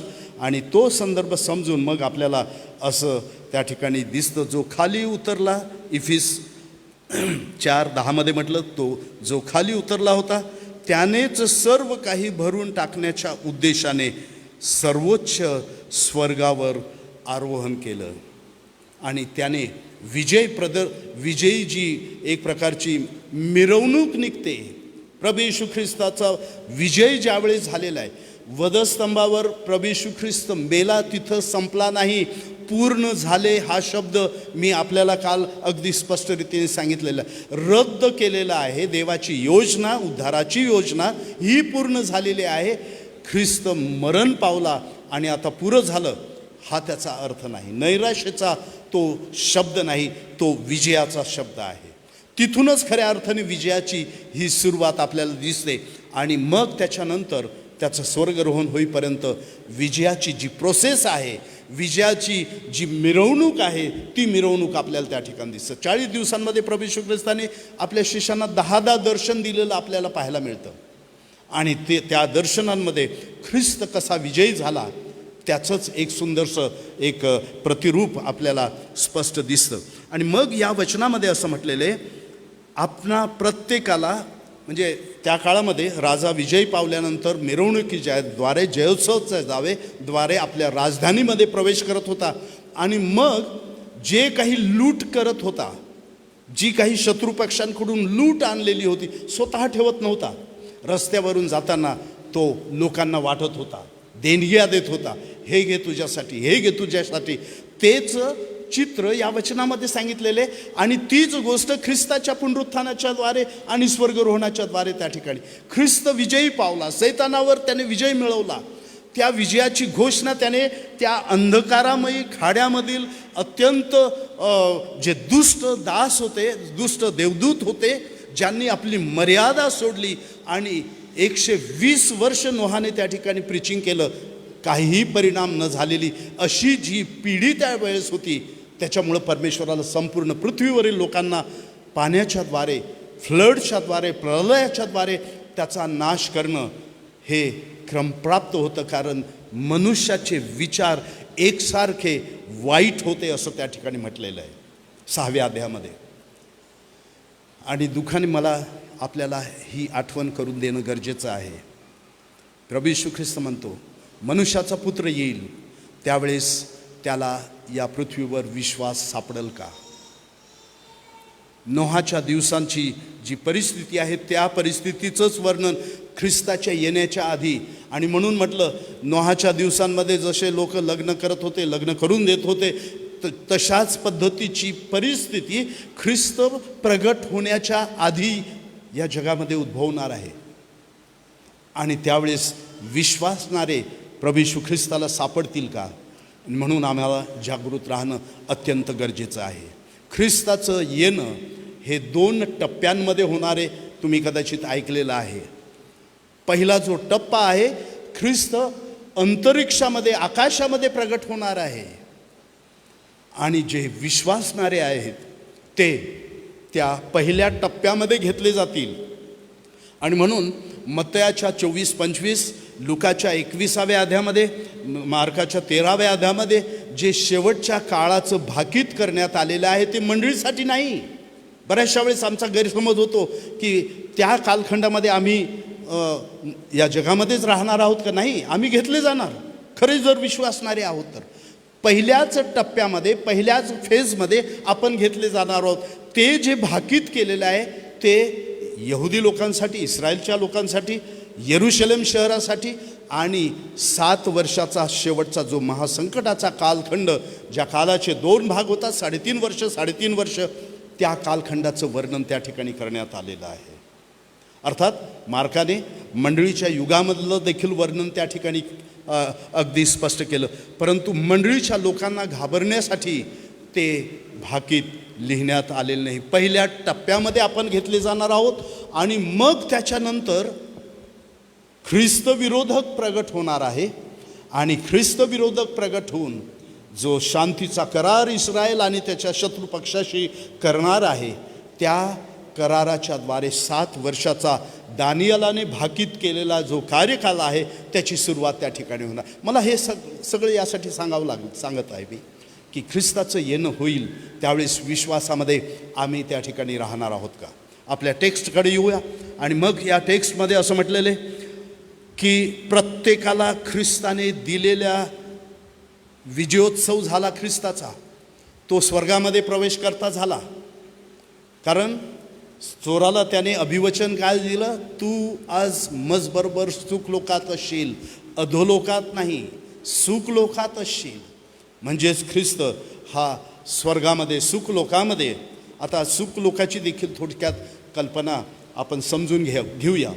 ख्रिस्ताच्या मृत्यूच्या आधी विश्वासणारे किंवा यहुदी लोक हे सुखलोकामध्ये त्या ठिकाणी जात होते. ख्रिस्ताच्या पुनरुत्थानानंतर सुखलोकाची जी संकल्पना आहे ती नष्ट झालेली बायबलमध्ये कुठं दिसत नाही. मृत्यूनंतर आता सुखलोकात कोणी जात नाही, डायरेक्ट ख्रिस्ताच्या सानिध्यामध्ये जातं. आणि म्हणून संत पौल काय म्हणतो? मरणं हे मला लाभ आहे, कारण मी मरणानंतर ख्रिस्ताच्या सानिध्यामध्ये डायरेक्ट त्या ठिकाणी जाणार आहे. आणि म्हणून ख्रिस्त सुखलोकामध्ये गेला, त्याने आनंद त्या ठिकाणी साजरा केला. आणि प्रभू येशू ख्रिस्ताने पहिल्याच दिवशी, आपण मौंदी गुरुवारच्या दिवशी ऐकलं, शिष्यांना शिक्षण देत असताना ते अस्वस्थ झाले, घाबरले. पण म्हटलं काय? मी तुम्हाला पवित्र आत्म्याचं दान देईल, तुम्हाला कैवारी सोडणार नाही. आणि मग पवित्र आत्म्याच्या द्वारे आम्हाला अनेक जी आध्यात्मिक दानं आहेत ती राजा जयोत्सवाने ज्यावेळेस आपल्या राजधानीच्या शहरामध्ये जात होता, वेगवेगळ्या गिफ्ट्स, वेगवेगळ्या देणग्या लोकांना त्या ठिकाणी फेकत होता, देत होता, तसंच पवित्र आत्म्याच्या द्वारे मंडळीच्या युगामध्ये प्रत्येक विश्वासणाऱ्याला आध्यात्मिक जे दान आहे ते परमेश्वराने दिलेलं आहे, प्रभू येशू ख्रिस्ताने दिलेलं आहे पवित्र आत्म्याच्या द्वारे. आणि म्हणून पवित्र आत्म्याच्या द्वारे जी सर्व काही दानं प्राप्त झालेली आहेत ती दानं आपल्याला या वचनांमध्ये अगदी स्पष्ट रीतीने पाहायला मिळतं. आणि मग या वचनामध्ये असं म्हटलेलं आहे की 4व्या अध्यायाच्या 7व्या वचनामध्ये असं म्हटलेलं आहे, प्रत्येकाला ख्रिस्ताने दिलेल्या दानाच्या परिमाणाप्रमाणे अनुग्रहरूपी देणगी प्राप्त झालेली. प्रत्येकाला या शब्दावर आपण लक्ष द्या. आध्यात्मिक दानं प्रत्येकाला मिळालेली आहेत. या ठिकाणी बसलेले प्रत्येक व्यक्तीला आध्यात्मिक दान या विजयोत्सवाने, ज्याने स्वर्गामध्ये प्रवेश केलेला प्रभू येशू ख्रिस्त जो आहे, त्याने ही आध्यात्मिक दानं दिलेली आहेत. आज आपल्याला असं दिसतं मंडळीमध्ये, असं त्या ठिकाणी बऱ्याचशा वेळेस आपल्याला वाटतं की आध्यात्मिक दान फक्त पाळकाला दिलेलं आहे, पाळकाला ती जबाबदारी आहे. नाही, शरीराची उपमा संत पाऊल देत असताना असं म्हणतो, शरीरामध्ये अनेक अवयव आहेत, परंतु प्रत्येक अवयवाला परमेश्वराने काहीतरी शरीराच्या प्रती काहीतरी जबाबदारी दिलेली, आणि मंडळीला शरीराची उपमा संत पाऊलाने दिलेली. याचा अर्थ प्रत्येक शरीराच्या प्रत्येक अवयवाच्या द्वारे काही ना काही शरीराच्या भल्यासाठी कार्य करण्याची जबाबदारी त्या ठिकाणी. आणि म्हणून आजच्या या दिवशी मला आपल्याला हे सांगायचं आहे की जो ख्रिस्त आरोहण झाला, जयोत्सवाने ज्याने स्वर्गामध्ये प्रवेश जो करणार ज्याने केलेला आहे, ज्याचं पुनरुत्थान आणि पुनरुत्थानानंतर तो जयोत्सवाने त्या ठिकाणी प्रवेश करण्याचं हे जे चित्र या ठिकाणी दाविदाने त्याच्या स्तोत्रामध्ये रेखाटलं आहे, पाऊलाने तीच अनॉलॉजी या ठिकाणी घेतली आणि आपल्याला म्हटलं की प्रत्येकाला देणगी ही प्राप्त झालेली. आणि म्हणून पहिली गोष्ट आपण लक्षात ठेवणार आहोत गिफ्टच्या बाबतीत. Pastor 1 2 3 point. स्वर्गरोहण झालेल्या ख्रिस्ताच्या द्वारे आत्मिक दाने प्रत्येकाला वाटप झालेले. प्रत्येक बसलेली ख्रिस्ती व्यक्ती या ठिकाणी जी आहे तिला आत्मिक दान हे प्राप्त झालेलं आहे. ते आयडेंटिफाय करा. कसं आयडेंटिफाय करा? कदाचित आपल्या पत्नीला, आपल्या पतीला विचारा, आपल्या बाळकांना विचारा, परंतु प्रत्येकाला देवाचं वचन जर म्हणतं प्रत्येकाला दिलेलं आहे, याचा अर्थ प्रत्येकाला दिलेलं आहे. तिथं काहीही किंतु परंतु नाही. आणि ती एक महत्त्वाची गोष्ट या ठिकाणी आपण लक्षात ठेवायची आहे. प्रत्येक विश्वासणाऱ्यांना ही आध्यात्मिक दानं परमेश्वराने दिलेली. ती कशासाठी दिलेली? ती मंडळीच्या वाढीसाठी दिलेली. बघा कसं पहिले करिंथकराच्या 12व्या अध्यायाच्या 7व्या वचनामध्ये काय म्हटलेलं? वाचा वचन. तथापि आत्म्याचे प्रगटीकरण सार्वजनिक हितासाठी एकेकाला होते. मंडळीच्या वाढीसाठी, सार्वजनिक हितासाठी. आपली स्वतंत्र त्या ठिकाणी सेवा सुरू करायची नाही. मंडळीमध्ये राहा, मंडळीमध्ये सहभाग द्या, पाळकांना हात द्या, पंचमंडळांना साथ द्या आणि आपल्या आध्यात्मिक दानाचा वापर मंडळीच्या वाढीसाठी करायचा आहे. बरेचसे लोक स्वतःच्या वाढीसाठी, स्वतःच्या किंगडम्स प्रस्थापित करण्यासाठी त्या आत्मिक दानाचा वापर त्या ठिकाणी करतात. अत्यंत चुकीचं त्या ठिकाणी आपल्याला दिसतं. पहिले करीन 12व्या अध्याय 11 आणि 18 या वचनामध्ये पुन्हा आपल्याला दिसतं की पवित्र आत्म्याच्या सार्वभौम इच्छेनुसार ही आत्मिक दानं दिलेली आहेत. कदाचित एखाद्याला असं वाटेल मी पुलपीटवरून जोरात का बोलू शकत नाही, आणि कधी तो त्या ठिकाणी अनुकरण करण्याचा प्रयत्न करतो. पण एखाद्या व्यक्तीला दिलेलं दान, पाळकांना या ठिकाणी पुलपीटवरून प्रीच करण्याचं दान कदाचित आपल्याला दिलंच आहे असं नाही. पाहुणचाराचं दान, पहिले पेत्राच्या, कारण आध्यात्मिक दानांची जी लिस्ट आहे ती रोमकराचं पत्र 12वा अध्याय, पहिले करिंथकराच्या पत्राच्या 12व्या अध्याय, इफिसकराच्या पत्राच्या 4थ्या अध्यायामध्ये आणि पहिले पेत्र त्याच्यामध्ये पाहुणचार याच्या बाबतीत ते देखील एक आध्यात्मिक दान आहे. भारतामध्ये बरेच वर्ष सेवा करून एक मिशनरी जोडपं आपल्या मायदेशी परतलं. त्यांच्याबद्दल एक सुंदर घटना, सुंदर गोष्ट मला त्या ठिकाणी ठाऊक आहे. मी कुठंतरी वाचली किंवा ऐकली. ते कपल भारतामध्ये सेवा केली, अनेक मंडळांची स्थापना केली, अनेक लोकांना सुवार्थ त्या ठिकाणी सांगितली, आपल्या देशामध्ये गेले. मग आता रिटायर्ड म्हणून त्यांना जास्त त्या ठिकाणी मंडळीमध्ये दुय्यम स्थान किंवा जबाबदारी नाही. या कपलने काय केलं, ज्या चर्चमध्ये ते जात होते ते चर्च 10 वाजता त्यांची अमेरिकेमध्ये वेळेला फार महत्त्व आहे. 10 म्हणजे 10 नंतर तुम्ही गेले तर चर्चमध्ये तुम्हाला बसायला जागा मिळणार नाही. तो अनुभव आम्ही देखील घेतलेला आहे. तर 10 वाजता जर चर्च आहे, हे लोक, हे दोघं नवरा बायको रिटायर्ड मिशनरी 9-9:30 वाजता चर्चमध्ये जातील आणि काय करतील, जाताना एक डस्टर घेऊन जातील, साफ करण्याचा कपडा घेऊन जातील. मिसेस एका बाजूला, मिस्टर एका बाजूला, सर्व बेंचेस जे आहेत ते साफ करून 9:30 वाजता सुरू करून 5 मिनटं आधी सगळी साफसफाई करून शांत बसून त्या ठिकाणी राहायची. लोकांना आश्चर्य वाटायचं, अरे टेबल अगदी शांत त्या ठिकाणी. नंतर लोकांच्या लक्षात आलं की ही सेवा, आता ही त्याला आध्यात्मिक सेवा असं कदाचित आपण आत्मिक सेवाच्या लिस्टमध्ये ही सेवा नाही, परंतु ती सेवा या मिशनरी लोकांनी केली. बऱ्याचशा वेळेस आम्हाला असं वाटतं की आम्हाला मोठी सेवा मिळावी, लोकांसमोर आम्हाला त्या ठिकाणी जाण्यासाठी जी सेवा आहे, लोकांनी वाहवा करावी अशा प्रकारची जी सेवा आहे, ती सेवा आम्हाला मिळावी, त्या सेवेमध्ये आम्हाला इंटरेस्ट आहे. कदाचित या क्षुल्लक सेवा करण्यामध्ये आम्ही सहभाग देत नाही. त्यांची जी सेवा आहे ती परमेश्वर नक्कीच त्यांना त्याबद्दलचं रिवॉर्ड देणार आहे. आणि म्हणून मंडळीच्या वाढीसाठी आणि पवित्र आत्म्याच्या सार्वभौम इच्छेनुसार आम्हाला ह्या आत्मिक दानांचा वर्षाव आमच्या जीवनामध्ये होतो. प्रत्येकाला कमीत कमी एक आत्मिक दान आहे. लक्षात ठेवा, प्रत्येकाला. देवाचं वचन म्हणतं, आणि मी सुरुवातीला म्हटलं, जिथं देवाचं वचन बोलतं तिथं आम्ही बोलायला पाहिजे. देवाचं वचन जिथं सायलंट आहे तिथं आम्ही सायलंट राहतो. या देवाच्या वचनामध्ये असं म्हटलेलं आहे की प्रत्येकाला, अनेक वचनं आहेत, वेळेमुळं आपण ती वचनं घेणार नाही, परंतु तुम्ही अभ्यास करा. प्रत्येकाला देवाचं आत्मिक दान हे प्राप्त झालेले. नैसर्गिक दानं वेगळी, आत्मिक दानं वेगळी. कधीतरी तुम्हाला पास्टर तुम्हाला शिकवतील किंवा सांगतील त्याबद्दलचं.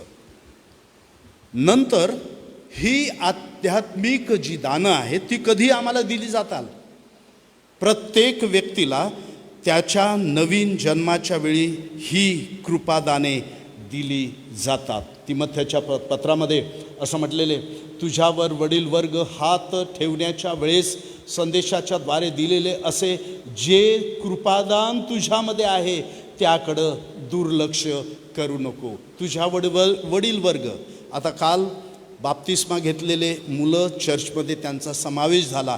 वडील वर्गाने त्यांच्यासाठी एक प्रकारची प्रार्थना केली. हात ठेवले नाहीत.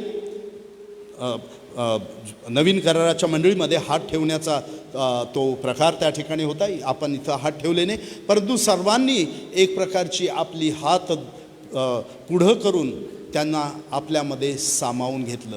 याचाच अर्थ तुझ्यावर वडील वर्ग हात ठेवण्याच्या वेळेस संदेशाच्या द्वारे दिलेले असे जे कृपादान ते तुझ्यामध्ये आहे. आणि म्हणून नवीन जन्माच्या वेळेस आम्हाला ही कृपादानं मिळालेली आहे. नवीन जन्माच्या वेळेस प्रत्येकाचा जर नवीन जन्म झाला आणि खरा जर नवीन जन्म झालेला आहे तरच ही कृपादानं त्या ठिकाणी मिळतील. नाही तर मी आपल्याला सांगितलं, माझे प्रोफेसर आम्हाला नेहमी सांगायचे,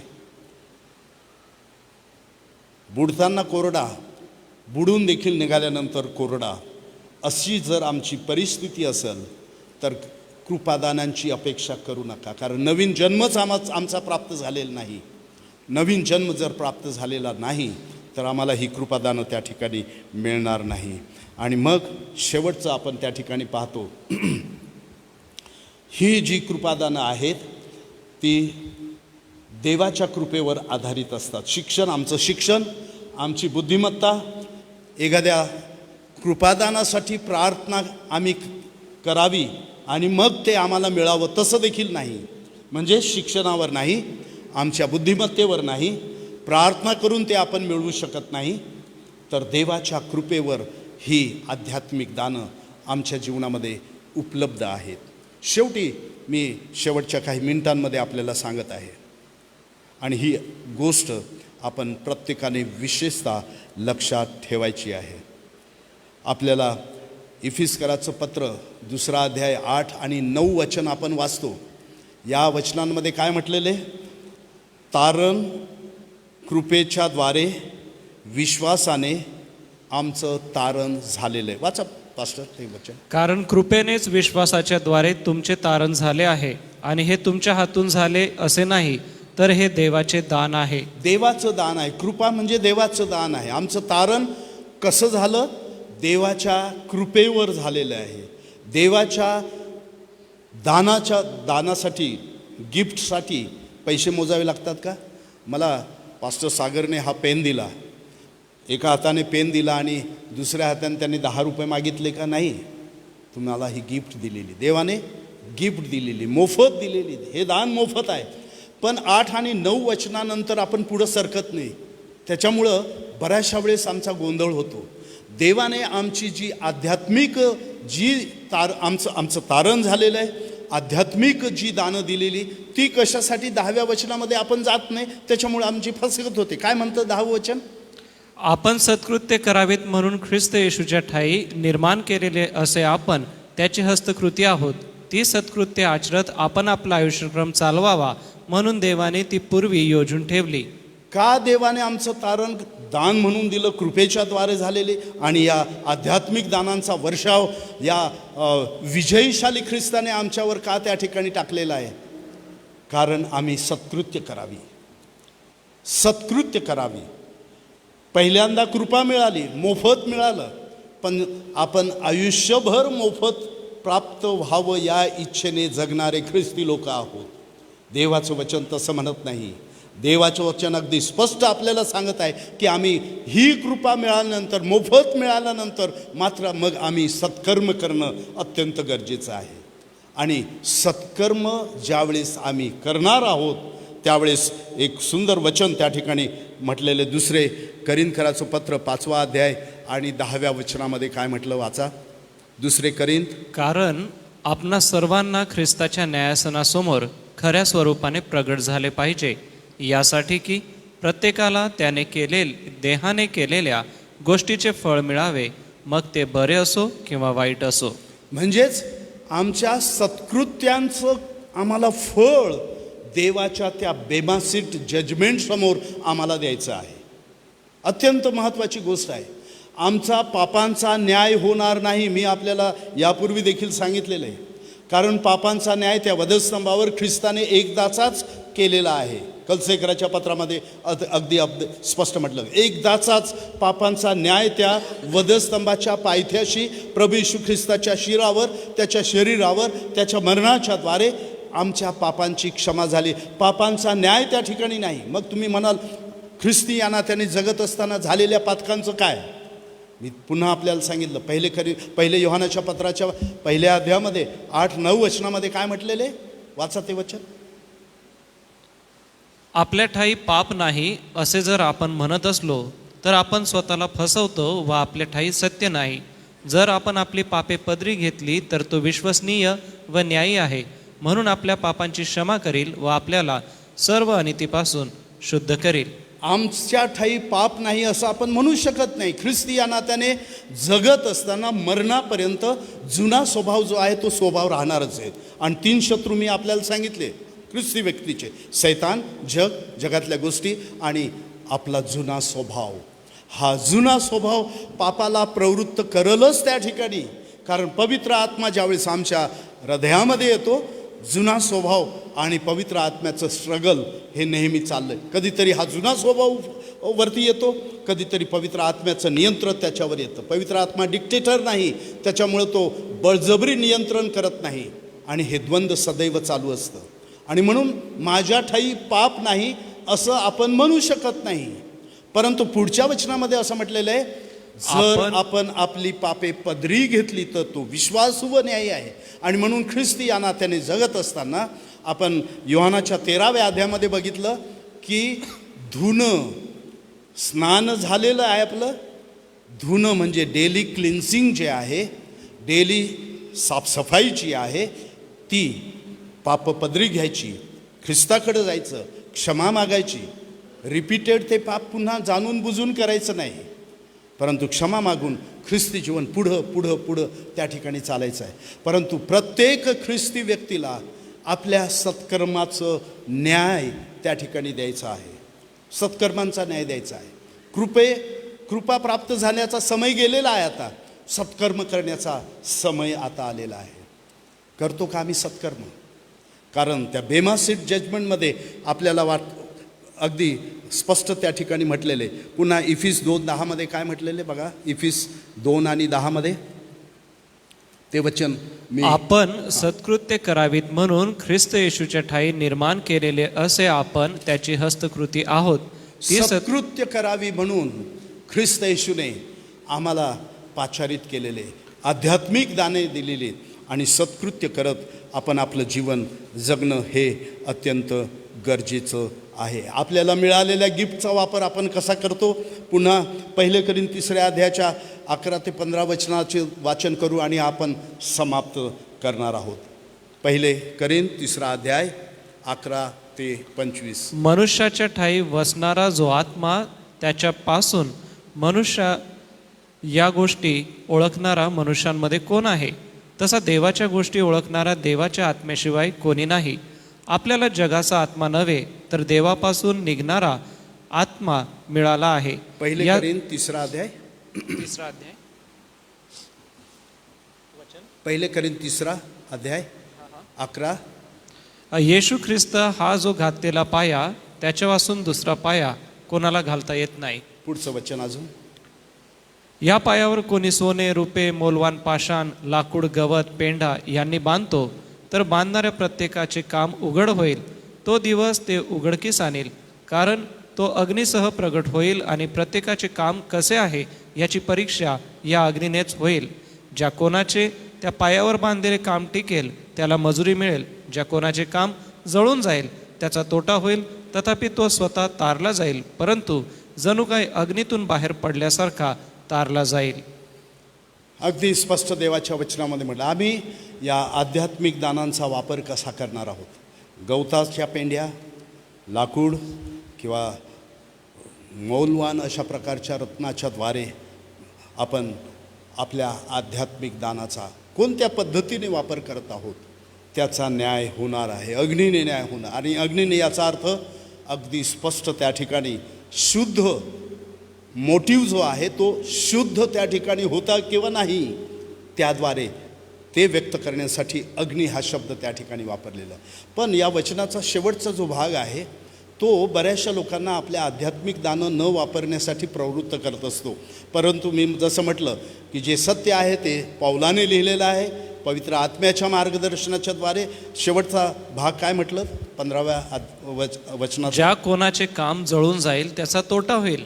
तथापि तो स्वतः तारला जाईल, परंतु जणू काही अग्नीतून बाहेर पडल्यासारखा तारला जाईल. स्वतः तारला जाईल, पण कसा तारला जाईल? जसं काही अग्नीतून निघाल्या. हे तारण जे आहे मी आपल्याला गौरवयुक्त शेवटच्या तारणाची जी पायरी आहे त्या तारणाच्या संदर्भातून हे शब्द त्या ठिकाणी म्हणतो, हे वचन त्या ठिकाणी म्हणतं.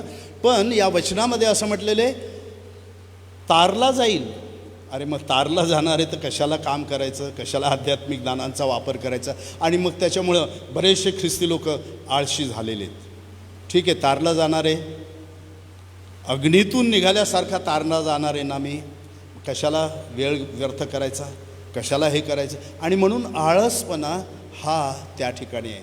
प्रभू येशू ख्रिस्तांनी दाखला दिलेला होता, 3 दाखलांचा दाखला. एकाने जे दान होतं ते लपवून ठेवलं, पण तिथं काय म्हटलं? अरे दुष्ट व आळशी दासा, याच्याकडं जे आहे ते त्याच्याकडून घ्या आणि ज्याच्याकडं जास्तीचं आहे त्याला तुम्ही द्या. तारला जाणार आहे तो त्या ठिकाणी, अग्नीतून निघाल्यासारखा तारला जाणार आहे. परंतु ख्रिस्ताचं 1000 वर्षाचं गौरवी राज्य जे आहे त्याच्यामध्ये त्याला कोणतंही पार्टिसिपेशन राहणार नाही, कोणतंही स्थान त्याला मिळणार नाही, कोणतंही जबाबदारी त्याला त्या ठिकाणी मिळणार नाही, मुकुट कोणताही त्याला त्या ठिकाणी मिळालं नाही. पुन्हा आमचे ख्रिस्ती लोक कशाला तो मुकुट पाहिजे, कशाला ते राजकारण करायचं, किंवा देवाच्या राज्यामध्ये ख्रिस्ताच्या राज्यामध्ये कशाला पुन्हा जबाबदारी घ्यायची? जगामध्ये आम्ही भरपूर जबाबदाऱ्या सांभाळल्या, ठीक आहे, शांत.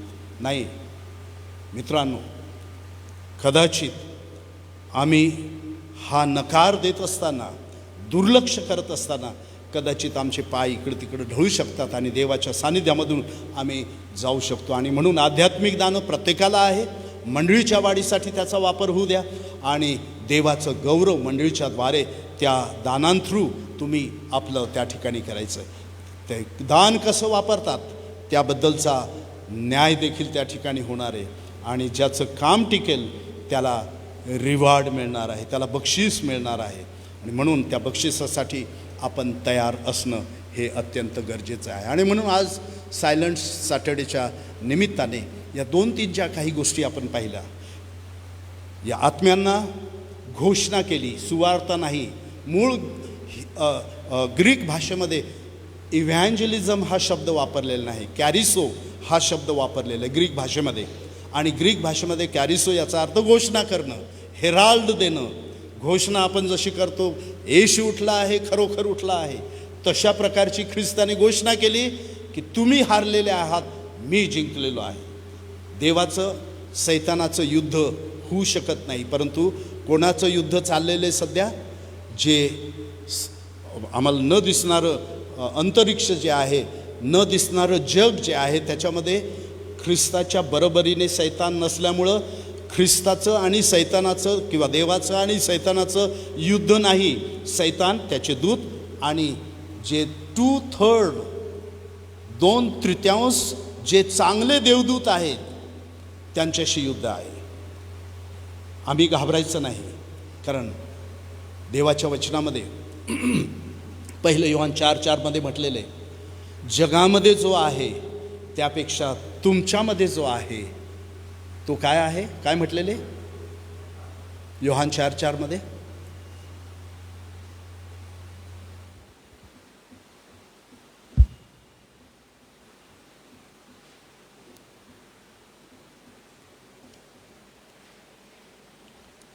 मुलांनो, तुम्ही देवाचे आहात आणि त्याच्यावर तुम्ही 1 योहान 4:4. 1 योहान 4:4. हां. हो, कारण जगात जो आहे त्याच्यापेक्षा तुमच्यात जो आहे तो मोठा आहे. जगात जो आहे म्हणजे सैतान आणि त्याचं हे संपूर्ण पिल्लावळ ज्यांना आपण म्हणू शकतो, मिनियन्स जे आपण म्हणू शकतो, दुष्ट आत्मे, त्याच्यापेक्षा कोण मोठा आहे, श्रेष्ठ आहे? तुमच्यामध्ये, म्हणजेच पवित्र आत्मा जो आमच्यामध्ये आहे तो मोठा आहे. मग आम्ही या मिनियन्सना घाबरायला पाहिजे का? नाही. त्यांना भ्यायला पाहिजे का? नाही. आम्ही न घाबरता आध्यात्मिक दान आयडेंटिफाय करा, आपल्या सेवेसाठी लागा, कामामध्ये त्याचा वापर करा. परमेश्वर नक्कीच आपल्याला आशीर्वाद दिल्याशिवाय राहणार नाही. आणि म्हणून आजच्या या सायलंट सॅटर्डेच्या निमित्ताने मला वाटतं ह्या 2 महत्त्वाच्या गोष्टी, प्रभू येशू ख्रिस्त जो जयोत्सवाने आरोहण त्याने केलेलं आहे आणि ज्या देणग्या दिलेल्या आहेत त्या ओळखून चालायचं आहे. आणि जी घोषणा केली, या तुरुंगातील दुष्ट आत्म्यांना सांगितलं की तुम्ही हारलेले आहात, ख्रिस्त जिवंत, ख्रिस्ताने ही लढाई जिंकलेली आहे.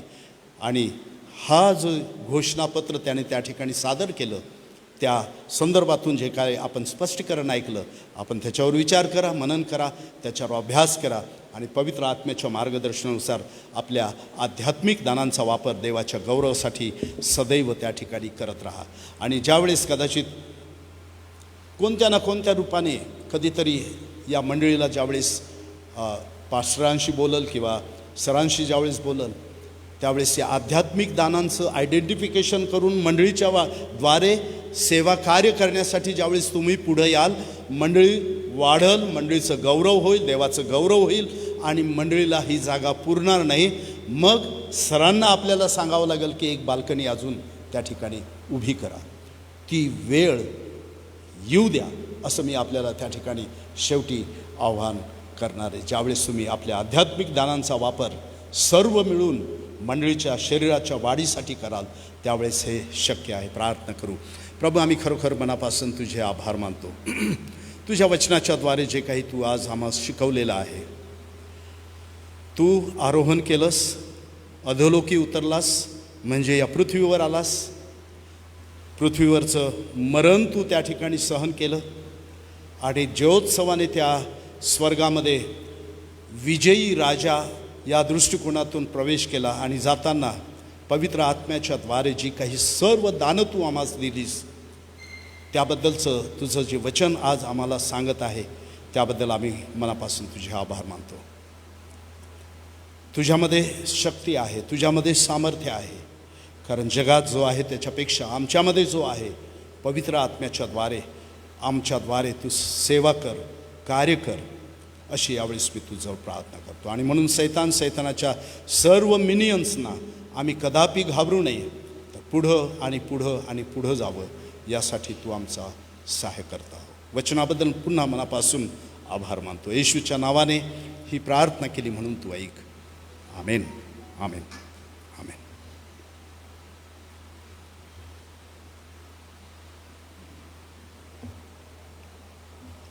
आजच्या अतिशय मौल्यवान आणि अतिशय पवित्र वचनासाठी मी परमेश्वराला धन्यवाद देतो व मान्य रेव्हरंड पथवेल गावित यांचं मनपूर्वक आभार मानतो, कारण की फारच गहन, अतिशय महत्त्वपूर्ण अशा गोष्टी अतिशय सोप्या शब्दात आम्हा सगळ्यांना समजेल अशा भाषेमध्ये पाळकसाहेब आज पुन्हा एक वार पवित्र वचनाच्याद्वारे जी गौरवी सेवा आपण केलीत, आम्ही आभार मानतो. अतिशय सुंदरशा गोष्टी आमच्यासमोर पवित्र वचनाचे जो उलगडा करून आपण केलात, प्रभुदेव बाप ह्याद्वारे मंडळीला आणि आम्हा सगळ्यांना आशीर्वाद देऊ. उद्यासाठीच्या ज्या सूचना आहे त्या मी वाचतो.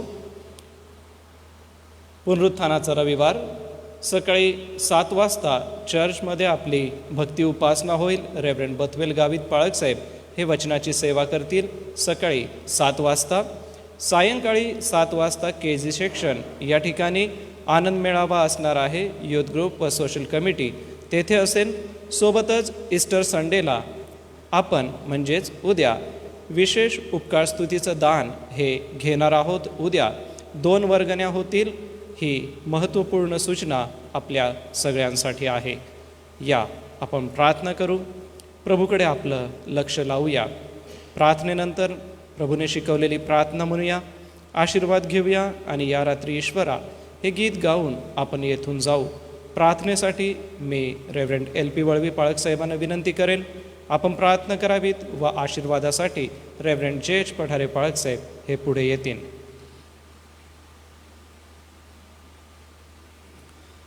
पवित्र स्वर्गीय पित्या, प्रभू येशूच्या पवित्र नावात आम्ही धन्यवाद देतो. तुझे पवित्र वचने प्रभू आज आमच्या आत्मिक जीवनाच्या वाढीसाठी, मार्गदर्शनासाठी आमच्यापर्यंत आलेली आहे.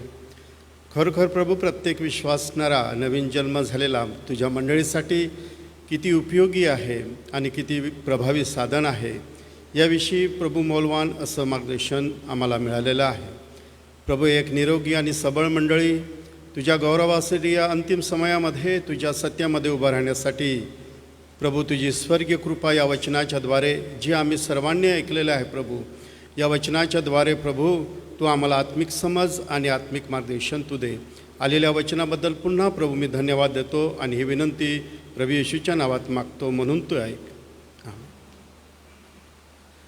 आपण सर्व आपल्या जागेवर उभं राहूया. प्रभूने शिकवलेली प्रार्थना म्हणूया व आशीर्वाद घेऊ. हे आमच्या स्वर्गातील पित्या, तुझे नाव पवित्र मानिले जाओ. तुझे राज्य येऊ, जसे स्वर्गात तसेच पृथ्वीवरही तुझ्या इच्छेप्रमाणे हो. आमची रोजची भाकर आज आम्हास दे, आणि जसे आम्ही आमच्या ऋण्यास ऋण सोडितो तशी तू आमची ऋणे आम्हास सोड. आणि आम्हास परीक्षेत आणू नकोस, तर आम्हा सर्व वाईटापासून सोडीव. कारण की राज्य, सामर्थ्य आणि गौरव ही सर्व काळात तुझीच आहे. आमेन. आणि आता आपला तारणारा प्रभू येशू ख्रिस्ताची कृपा, देवबापाची प्रीती आणि पवित्र आत्म्याची गोड संगती या सायंकाळी या मंदिरामध्ये जमलेल्या सर्व विश्वासणाऱ्यांबरोबर, देवाची मंडळी आणि इस्रायल राष्ट्र याबरोबर आता आणि सदा सर्व काळ असो. आमेन. या रात्री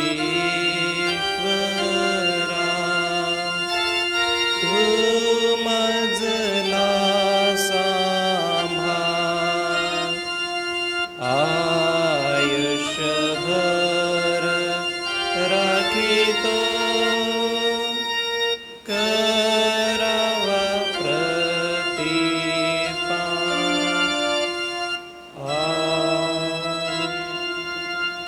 सर्वांना सलाम.